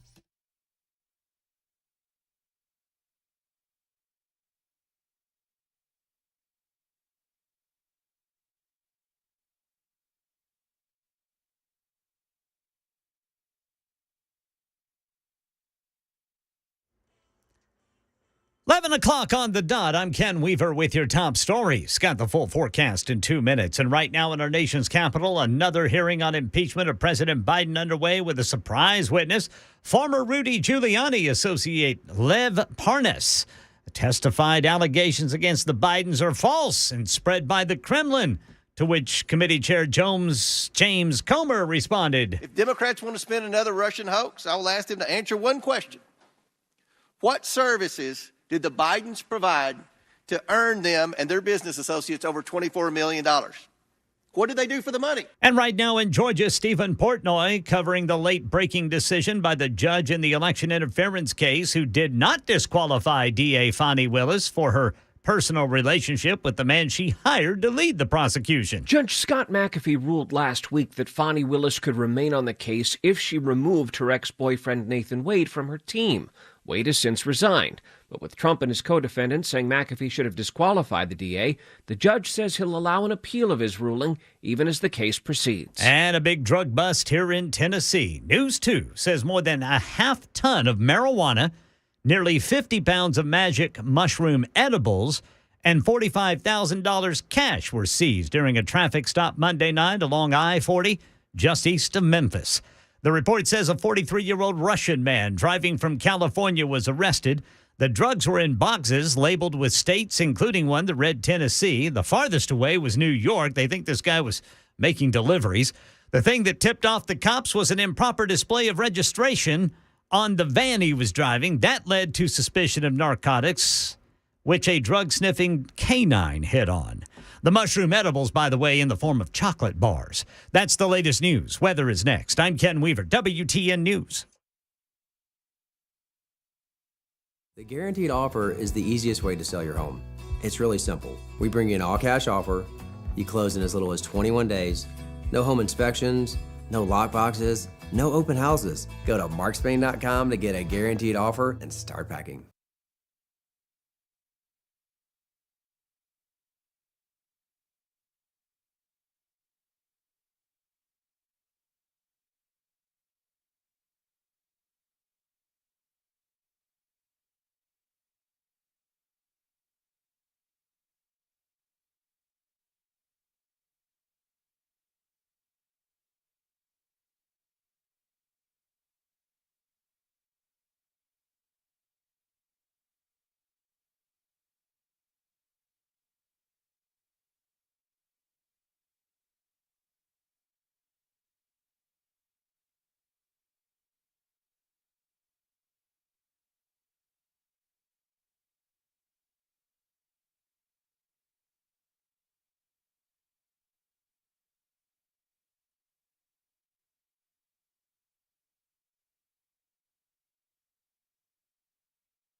Hello, hello. Super Talk. There's Pamela Wait, Furr. are we? We are We're back. on? We I'm are so back. sorry. No, it's okay. The I music was running there for a apologize. bit, and I kept it as long as I could. And then there was nothing. And there was nothing. I was And like, you're okay. like, what do I do? Well, then you started to sit down. I was like, okay, I'll let her. Let her. me get here. Yeah. All right. Well, hello. I'm Pamela. hello. I'm in for Chris Hand. I'm sorry. So people have stopped me in the hall going, Pamela, Yeah. you know, how are you? How's your surgery? So I thought I had more time. My apologies. That is so unprofessional of me. Please forgive. You are forgiven. It's okay. I was like, okay, this is gonna be my talk show host, debut. losing my talk show Yeah. host virginity. Here we go. All right. Well, here's the question: Had I been stuck, what would you have done? Well, I knew what you were going to talk about. Yeah. Because you teased it. Yeah. And luckily, that's one thing that I actually have been keeping up with. So I would have just gone into it and waited for you. Okay. See, that's good. You had a plan. Yeah, I had a plan. All right. Let's see. And if you would have been gone longer, Chiefs content, football content, here we come. Sorry, WTN. And a quick commercial break. Exactly. That's exactly right. All right. So, I do want to talk about this. Now, I have to be honest with you. I didn't know anything about this. And I started seeing stories pop up about a documentary, and I love documentaries. 100% love them. I watched the Wendy Williams documentary not too very long ago, and it just, see, my voice is even quivering talking about it. It was so heartbreaking to see what has happened to Wendy Williams. And so anyway, that one was fascinating and heartbreaking. This one will probably be the same. It's called Quiet on the Set. You've watched it, or have you just read Seen the lots stories? of clips. I have not yet to actually get to watch it yet, but I'm hoping to do that very soon. All right, well, so apparently, let me see if I have this right. Dan Schneider is the disgraced overlord of Nickelodeon's golden era. He was first accused of misconduct in 2018 when a lot of people in Hollywood were reckoning with the whole Me Too movement. So behind the marquee sketch series All That and The Amanda Show, together with sitcoms like Kenan and Kel, does all this ring a bell to you? I watched every one of these shows every week. Yep. Drake and Josh, Zoe 101, iCarly. I've heard of iCarly. And Victorious. Allegations that the creator and producer often terrorized sets mounted for years. Those allegations finally being addressed in Quiet on the Set, The Dark Side of Kids TV. It's a new 4-part docuseries on ID, or Investigation Discovery. After reports first emerged in 2018 about Schneider's alleged on-set anger issues and documented tendency to post pictures of the feet of young actresses he employed on Twitter, additional victims stepped forward. Now that's just, I have to pause for a minute. That's a little on the creepy side. Look, everybody's got their thing. Keep it to yourself. That's all I'm saying, you know? But to take pictures of other people's feet that you employ and then put it on Twitter, very weird. Well, and a bunch of clips are coming out of these old shows now, and almost all of these shows have some sort of foot scene. Like, there's a bunch of all these Nickelodeon shows. Yeah, and I'm 13, 12. I'm not noticing this. I'm not keeping up. I don't know sexual innuendos. I don't know any of those things. But, yeah, there's... Even then, did you go, why are we looking at feet? Or was it funny? Whatever they did. I would be like, this is stupid. This isn't funny. It doesn't make any sense. Yeah, but I was probably thinking, this wasn't for me. Yeah, blow it off, whatever. Yeah. It wasn't a good joke. Wasn't a good skit.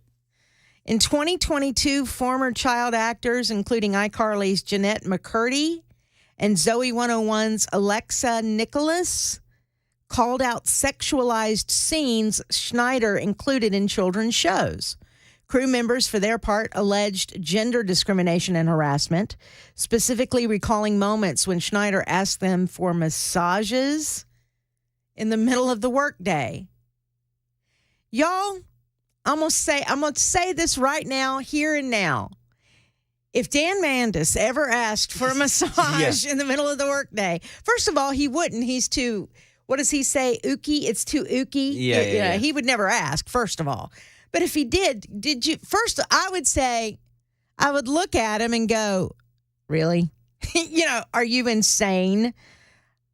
I can't even imagine that happening in the workplace. But then again, there's this dynamic in the workplace. I guess not a lot of people have the same personality that I do.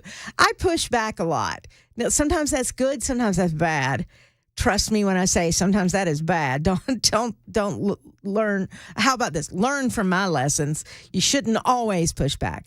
But when it's something inappropriate, it is okay to go, excuse me, that's a little inappropriate. Or I need to have a talk with you. Don't ever do that again. Because you do that again, my next call is to human resources. Or let's have a meeting. We're going to have it right now. And then you march yourself to human resources. stand up for yourself. But there is a culture where there are people who don't stand up for themselves. A, they don't know how. And B, they've wanted a job for so long. Look, in the Hollywood culture, I'm sure in the music business culture, right here in Nashville, people want those jobs so badly for lots of reasons, whether it's to hang out with the stars or it's to hang out in a creative community or whatever the case, make decent money, whatever the case is. There's that dynamic of, I don't want to lose my job, so I'm going to do what they say, even if it's inappropriate. And I hate that, because the truth of the matter is you don't have to put up with inappropriate behavior. I go on. The series brings the damning allegations against Schneider into sharp relief, skewering Nickelodeon's entire kids' TV apparatus, which blinded itself to the abuse adult employees and young stars such as Drake Bell reportedly faced. Schneider has denied allegations against him in the documentary. Though we cannot corroborate or negate allegations of behaviors from productions decades ago, Nickelodeon, as a matter of policy, investigates all formal complaints. The corporate blah, blah, blah, blah, blah, blah. Our highest priorities are the well-being and best interest, not just of our employees, cast, and crew, but of all children, blah, blah, blah, blah, blah. After the first 2 episodes air, Schneider shared a statement on March 18th. So that was just 2 days ago. Everything that happened on the shows Dan ran was carefully scrutinized by dozens of involved adults and approved by the network. Had there been any scenes or outfits that were inappropriate in any way, they would have been flagged and blocked by this multi-layered scrutiny. Now, I get that, and maybe so, but there's behind-the-scenes stuff, right, that went on. That's what they're talking about, right? Behind-the-scenes abuse. Oh, yeah. Behind-the-scenes temper tantrums, behind-the-scenes stuff. I mean, it's not like the outfits on the shows were incredibly appropriate either, Were they not? I mean, Zoe 101's got, I mean, I don't know what appropriate is, inappropriate is. I know some parents listening wouldn't like this, but I mean, Zoe 101 had 13 and 14-year-old girls in bikinis. I mean, yeah? Oh, yeah. Jamie Lynn Spears and Oh, that's true. Yep. Oh, yeah. I remember seeing that. Yep. That show, yeah. Looking back now, seeing some of these clips, I'm like, dang, it's nuts. Schneider earned his first created by credit for The Amanda Show. Did you watch The Amanda Show? Yep. Amanda Bynes. Is that her name? Bynes? Amanda Bynes, yeah. He specifically developed the series with Bynes in mind after casting the tween in All That and being stunned by her ability to do complicated character work and make people laugh. Super talented young actress. Yeah, she's a star now, isn't she? I mean, she's... No, not anymore. You should look up a picture of her now, Pamela. It's very sad. Is it? No kidding. Very, very sad, the path that she went down, and I'm sure partly because of this trauma. Because of all this trauma. Yeah. I didn't realize it until last week. I was like, that's her? I mean, you wouldn't recognize her. It's very sad. No kidding. Very sad. Well, when he, being Mr. Schneider, tried to follow her into mainstream adult success with the WB series What I Like About You, he reportedly facilitated Bynes running away from home and attempted emancipation, the documentary says. Bynes later withdrew the emancipation petition. The show director, Virgil Fabian, and Business Insider journalist Kate Taylor say his involvement in her life created a gulf between her and her parents, who continued to be her legal guardians and later her conservators until March 2022. Sketches on The Amanda Show and All That were inspired by sexual body parts and lewd acts, according to the writers. That's crazy. These are kids' shows. When Schneider first became embroiled in allegations of staging obscene sketches in 2018, the public immediately began rethinking moments where young actors were splashed with vicious liquids in shows like Zoe 101 and Victorious. The documentary recalls a Zoe 101 scene in which the character, as Mac just said, portrayed by Jamie Lynn Spears, gets green goo squirted on her face.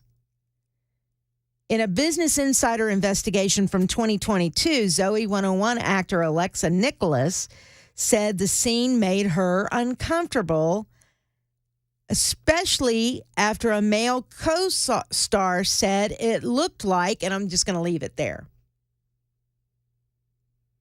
I can't say what it says here. A victorious scene with Ariana Grande's character filming her web series could be read in a similar way.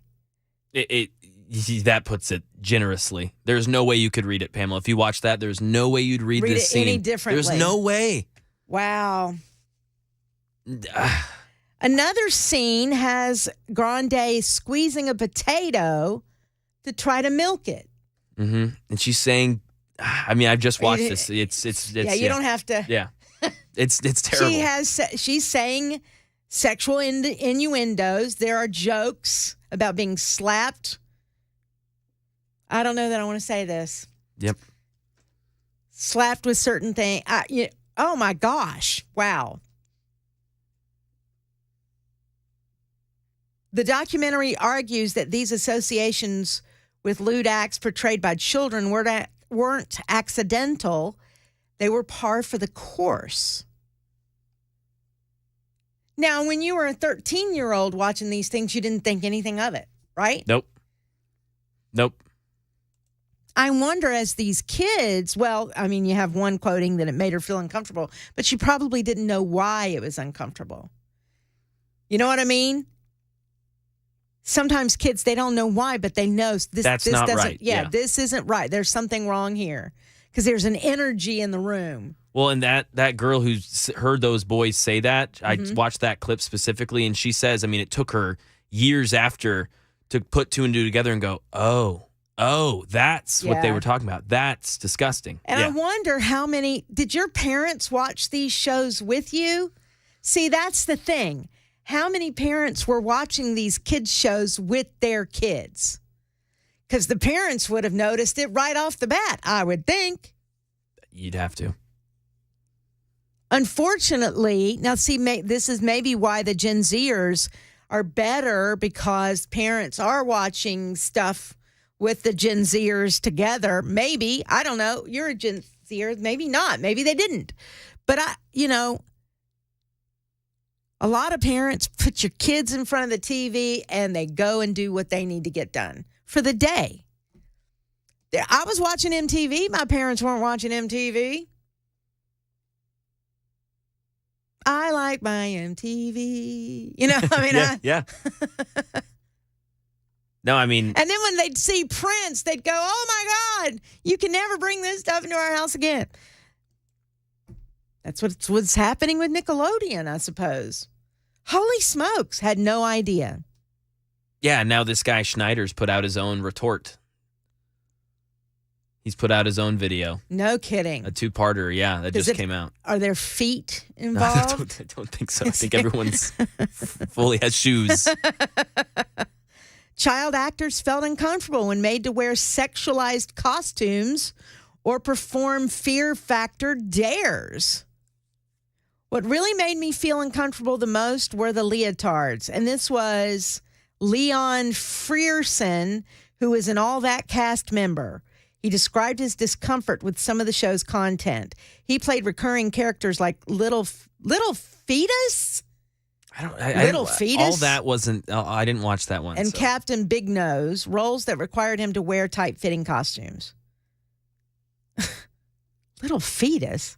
All right, well, anyway, I'm going to actually have to watch this documentary or this docuseries. This is troubling. There's some other stuff about what he would do in the writer's room with the actual adults, and it's like you said, though, Pamela, I mean, these are adults who are, on the brink of really big success on a successful network, and they're just so. They're like, the dream is bigger than this abuse. And that's sad to be in that situation, very much so.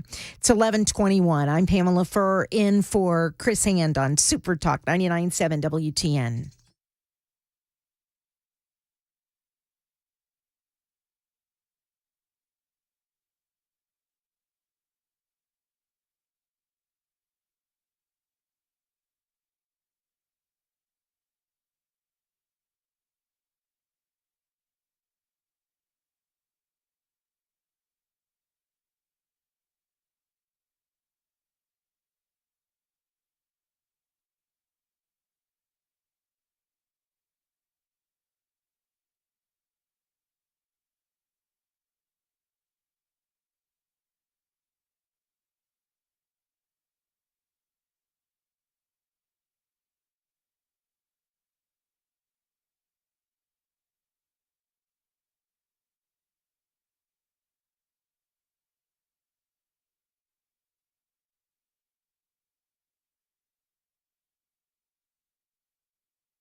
Just saw a report put out by News 2 that officials in the search for Riley Strain are focusing on a new location.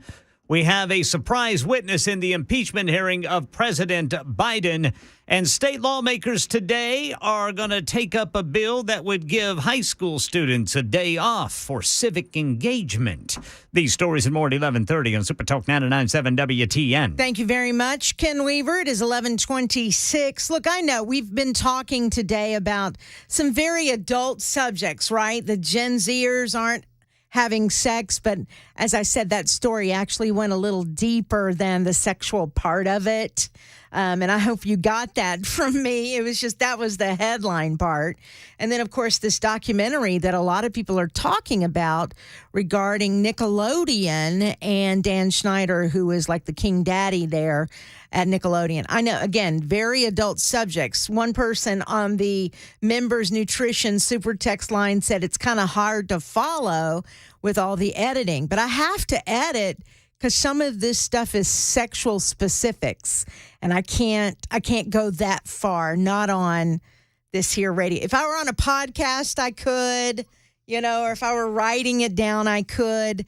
But there's articles out there, and if you want to watch the documentary yourself, you can certainly do so. I encourage you to do so. Quiet on the Set is the name of the documentary about, again, Dan Schneider, the disgraced overlord of Nickelodeon's golden era. I don't know if Nickelodeon is even producing new shows anymore. I have no earthly idea. I don't have kids.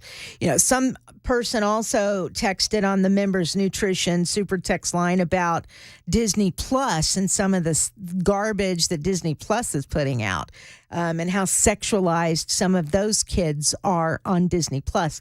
That could be the case.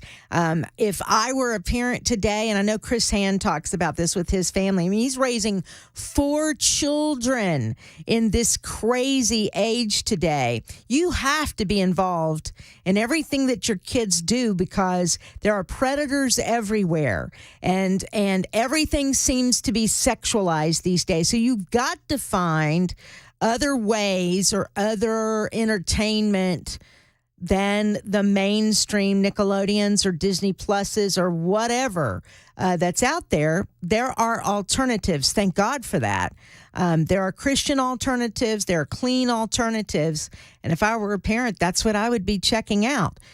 I know that it's difficult for parents, too, if both parents are working all the time, or if it's a single-parent household doing their best to make sure there's a roof over their heads, food on the table, and a bed to sleep in. And sometimes it takes everything you have just to be able to provide that. So to actually take some time to find out what your kids are watching and listening to can be very difficult, and I can sympathize with that. But, I mean, for kids in the biz to be exposed to things like this, it's heartbreaking that in Hollywood, I'll say it this way, in Hollywood or in the music business or whatever, that God is so far removed that things like this can go on every day, and nobody cares.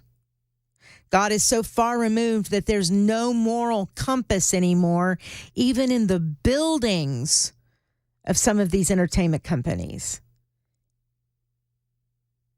There's no moral compass between the 4 walls anymore. That is sad to me. That is the way things are in 2024. It's 11:30. I'm Pamela Furr. Debbie Downer, even, on Super Talk 99.7 WTN.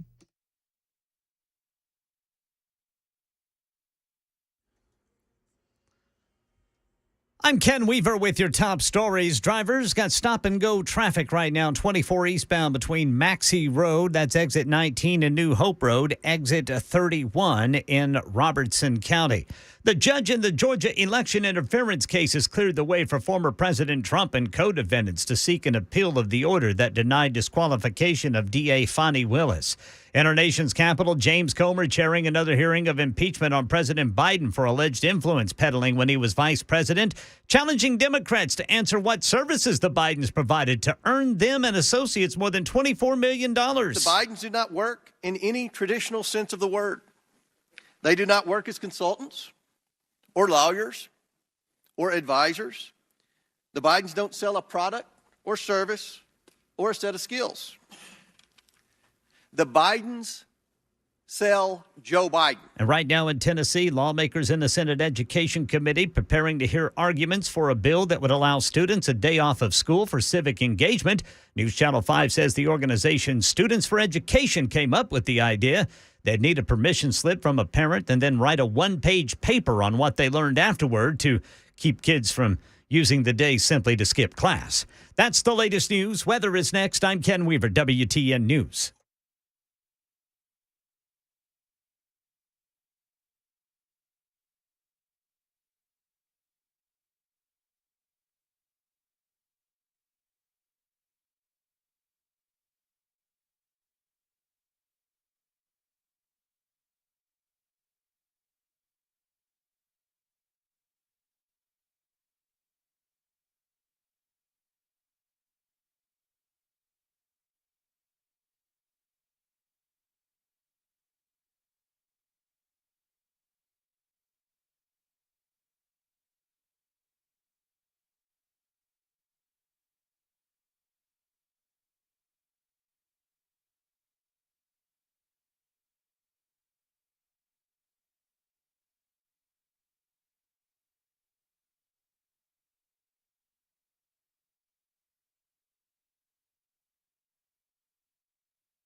Super Talk 99.7 WTN. It is 11:36. I am Pamela Furr in for Chris Hand. And Matt Murphy is joining me for just a moment. Actually, for several moments. Thank you. Hello. Hello. Good to have you in here. Well, the reason why you're in here, I told you to just come on in because you look great. Me? You look great. Oh, well, thanks. Sorry to interrupt you for that. I need to keep you do look him great. around You look awesome. me. Yeah, wow. Look fabulous. Thank you. Got a big event later on. I do. I got to give a speech today. You will be out and about. Woo. But it's outside and it's going to be cold. Are you nervous? No. Look, I've got it all written. Let's see. Let's see what this is. Now, these are, I write speeches in bullet point form. And another thing, she says. I'm not even getting warmed up. Oh, whoa. Oh, that's 48 pages. You guys I've got it down. Buckle up. That's where I have condensed it. Yes. And y'all yes. bring a snack. And a coat. It's going to be a little chilly. Oh, it'll be a little chilly. It'll be good, though. I just want the sun to shine on me and then warm me up a little bit, and then it'll be fun. Yeah, 1 o'clock Well, call today. me later on and let me know maybe in the 2 o'clock hour how it went. Sure, I'll be happy to do that. I think Absolutely. Jody Barrett's going to come by after the event. He I is? believe Okay. he's speaking. Yeah, he's speaking. So, and I told Brandon to call me in the 12 o'clock hour if he has a chance. I think you spoke to him earlier today. So. Yep, he came in. I had not met him before, so it was really good to see him. Yeah, that was cool.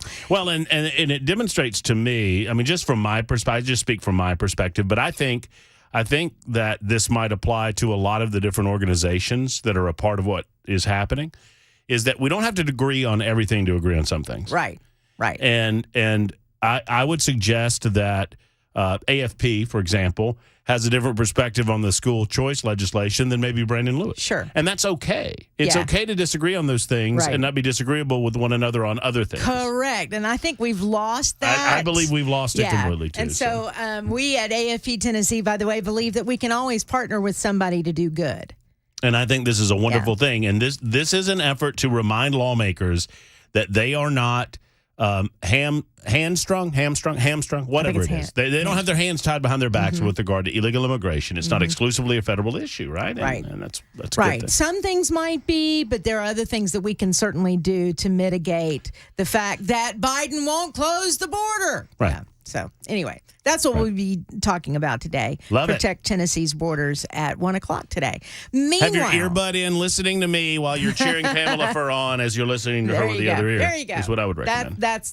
I recommend that as well. Yes, absolutely. So I don't know where this just came from. Okay, thank you. So you watched the documentary that we've been talking about. I did. I was listening to you on the way in, and when you started talking about it, I was like, ooh, Pamela's talking about this documentary that Erica started watching a couple of nights ago. So it is about Nickelodeon and the behind the scenes activities, if you will, of one Dan Schneider, who's now an ex Nickelodeon producer, but he was behind all those shows that were popular in the early 2000s and 2010s, right? I mean, I missed this. Yeah, me too. And it was right in Maury's wheelhouse. And I think if you're a young person of a certain age now in your 20s, maybe even in your 30s, you're well familiar with all of this. And I just, you and I missed it. Yeah. I didn't see any of this. But apparently, Dan Schneider was so successful and put Nickelodeon on the map in such a way, above and beyond any way that they were on the map prior to his being there, that he was just looked at as a money god. Right. And he could do no wrong in the eyes of Nickelodeon. Yeah, and he abused that. He did. He abused that. Now, I got to tell you, I was disturbed by some of the sexual innuendo that went on some of these shows. I had no idea. I hadn't watched any of those shows. But as Max said during the program or the last segment, as a 12-year-old kid, he didn't know it either. Well, he didn't see it either. And here's the trick. E and I talked about this after watching both of these episodes, and it's called Quiet on the Set, where Dan Schneider would do these things. He would approve them. He would get them past the whatever filters they had to go through. And if anyone brought up anything, and they don't really go into this aspect of it, but you can kind of put yourself in that position where if anybody raised their hands and said, hey, we've got a lot of pickle jokes on this show, where you have a lot of scenarios where 13-year-old girls are putting pickles in their mouths, right? And that is a part of that. They had a guy named the guy what was he called? Pickle Boy or Pickle Guy or Pickle Man? Guy, I can't Pickle remember. juice? Well, the guy that he used as quote-unquote Pickle Man is the guy that sexually abused Drake Bell and went to jail. Wow. Anyway, Yeah. Pickle Boy, yeah. so you say to Dan, hey, is this appropriate? And he would obviously say, what's inside of your head, buddy? These are just jokes, right? They claim it's all innocent and it's all fun and games, but it happened over and over again. And they show a lot of the scenes and you're like, man, oh man, what were people thinking? What were they thinking? And that's the thing. Adults weren't watching these shows with their kids. They just let their kids watch it, and the kids weren't getting it. But Dan was laughing behind the scenes, knowing exactly what he was doing. Now, he has since released an apology. He, during a video conversation with actor Bobby K. Bowman, I don't know who that is. He was on iCarly. Okay. He said, facing my past behaviors, some of which are embarrassing and that I regret, I definitely owe some people a pretty strong apology. Is that an understatement after watching this documentary? Well, and Dan Snyder is not in the documentary accused of any sexual impropriety with kids. Yeah. What he is accused of doing is being very inappropriate from a sexual nature with adults on set, like demanding that.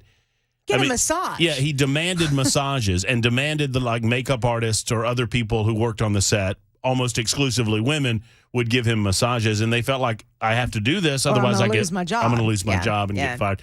And for the kids, he was just abusive, not sexually abusive, but just.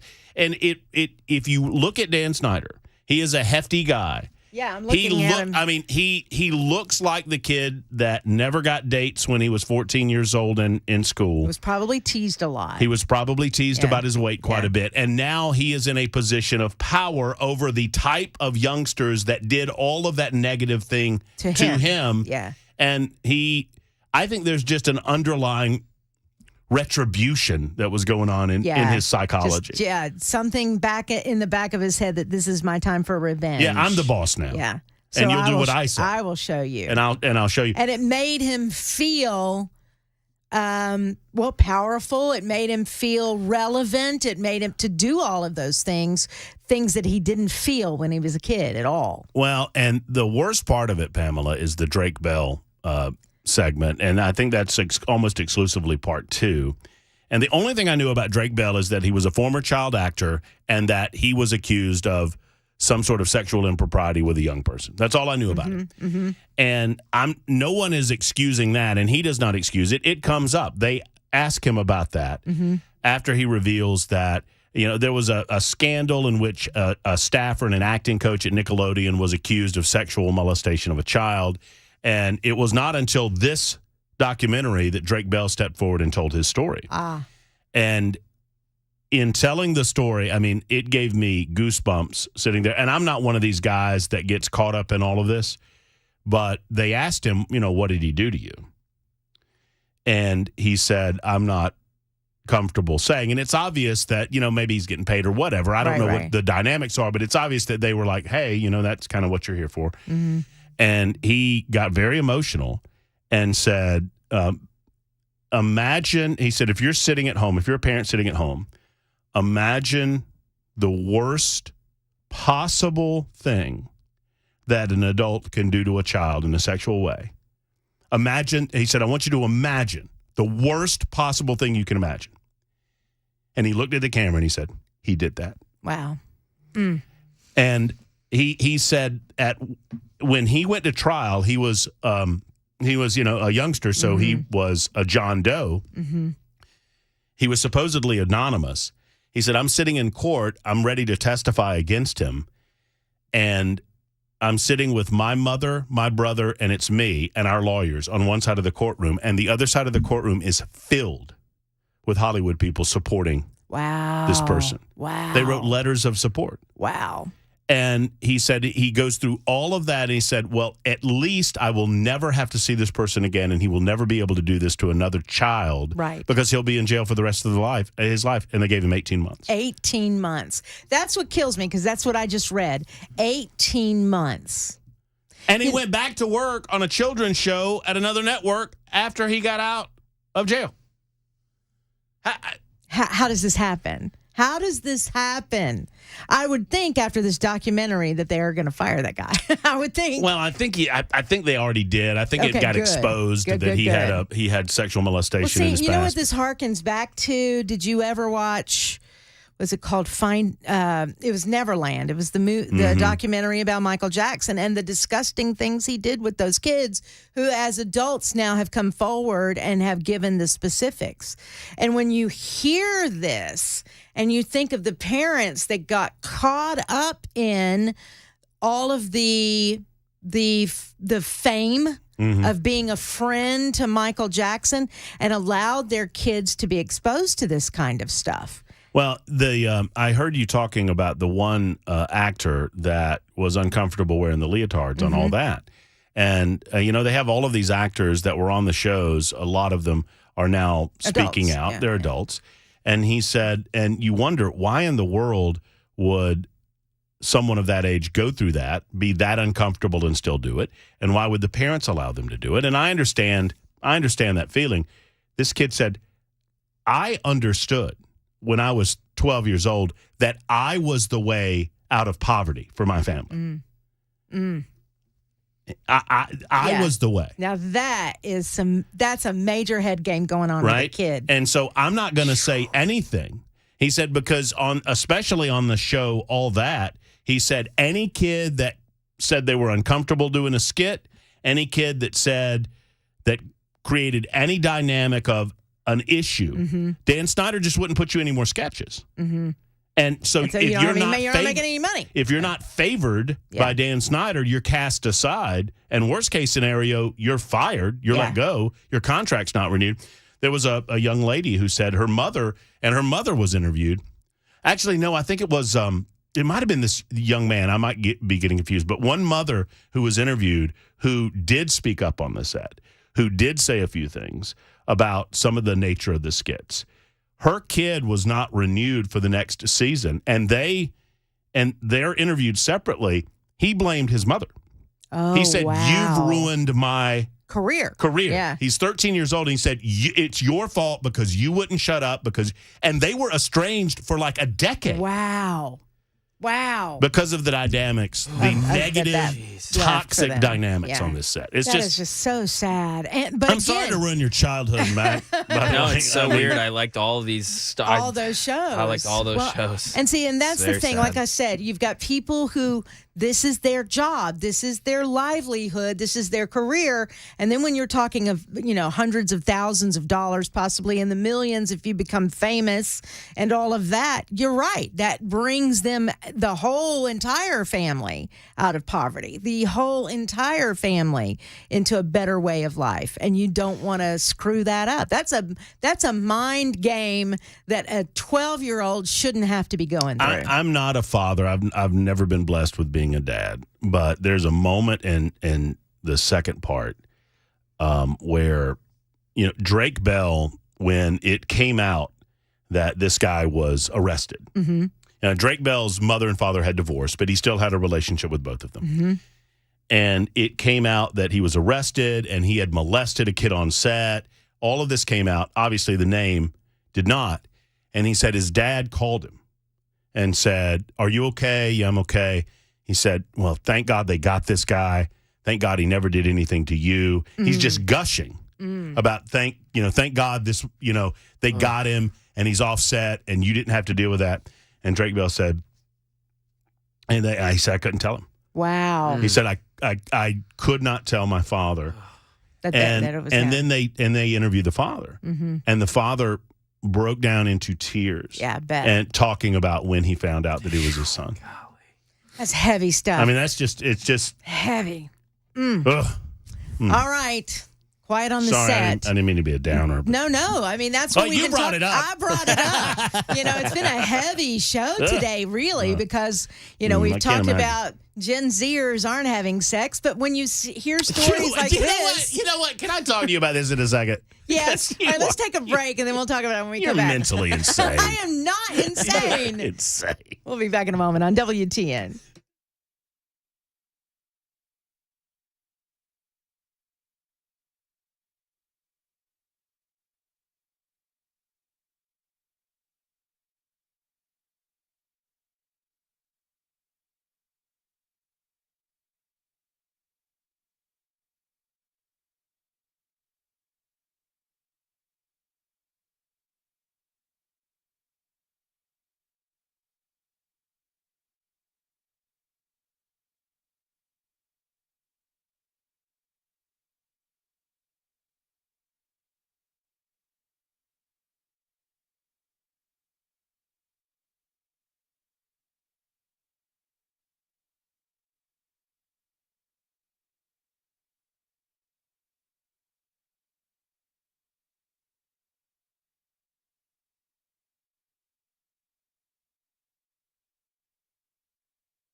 Super Talk 99.7 WTN. All right, we will have to back time right into, that's a radio word, back time into ABC News. So you the hell with ABC. Yeah, you only have 2 minutes to tell me why you think I'm insane. You said you're insane. All right, so the premise is you read a study, a survey. A story on Gen Zers are not having a whole lot of sex. Mm-hmm. If not any. Sorry. Let's go ahead and get the music on and get the lights down low. Baby. Hello, ladies. So. And Gen Zers are what? They're age like 25, like 17 to 25 right now? Yeah, probably, yeah. 15 to 25. I have I'm going to try to be delicate with this subject matter. I have long maintained, Pamela Furr, that were it not for the females on planet Earth, that the only thing that we'd be doing is sex.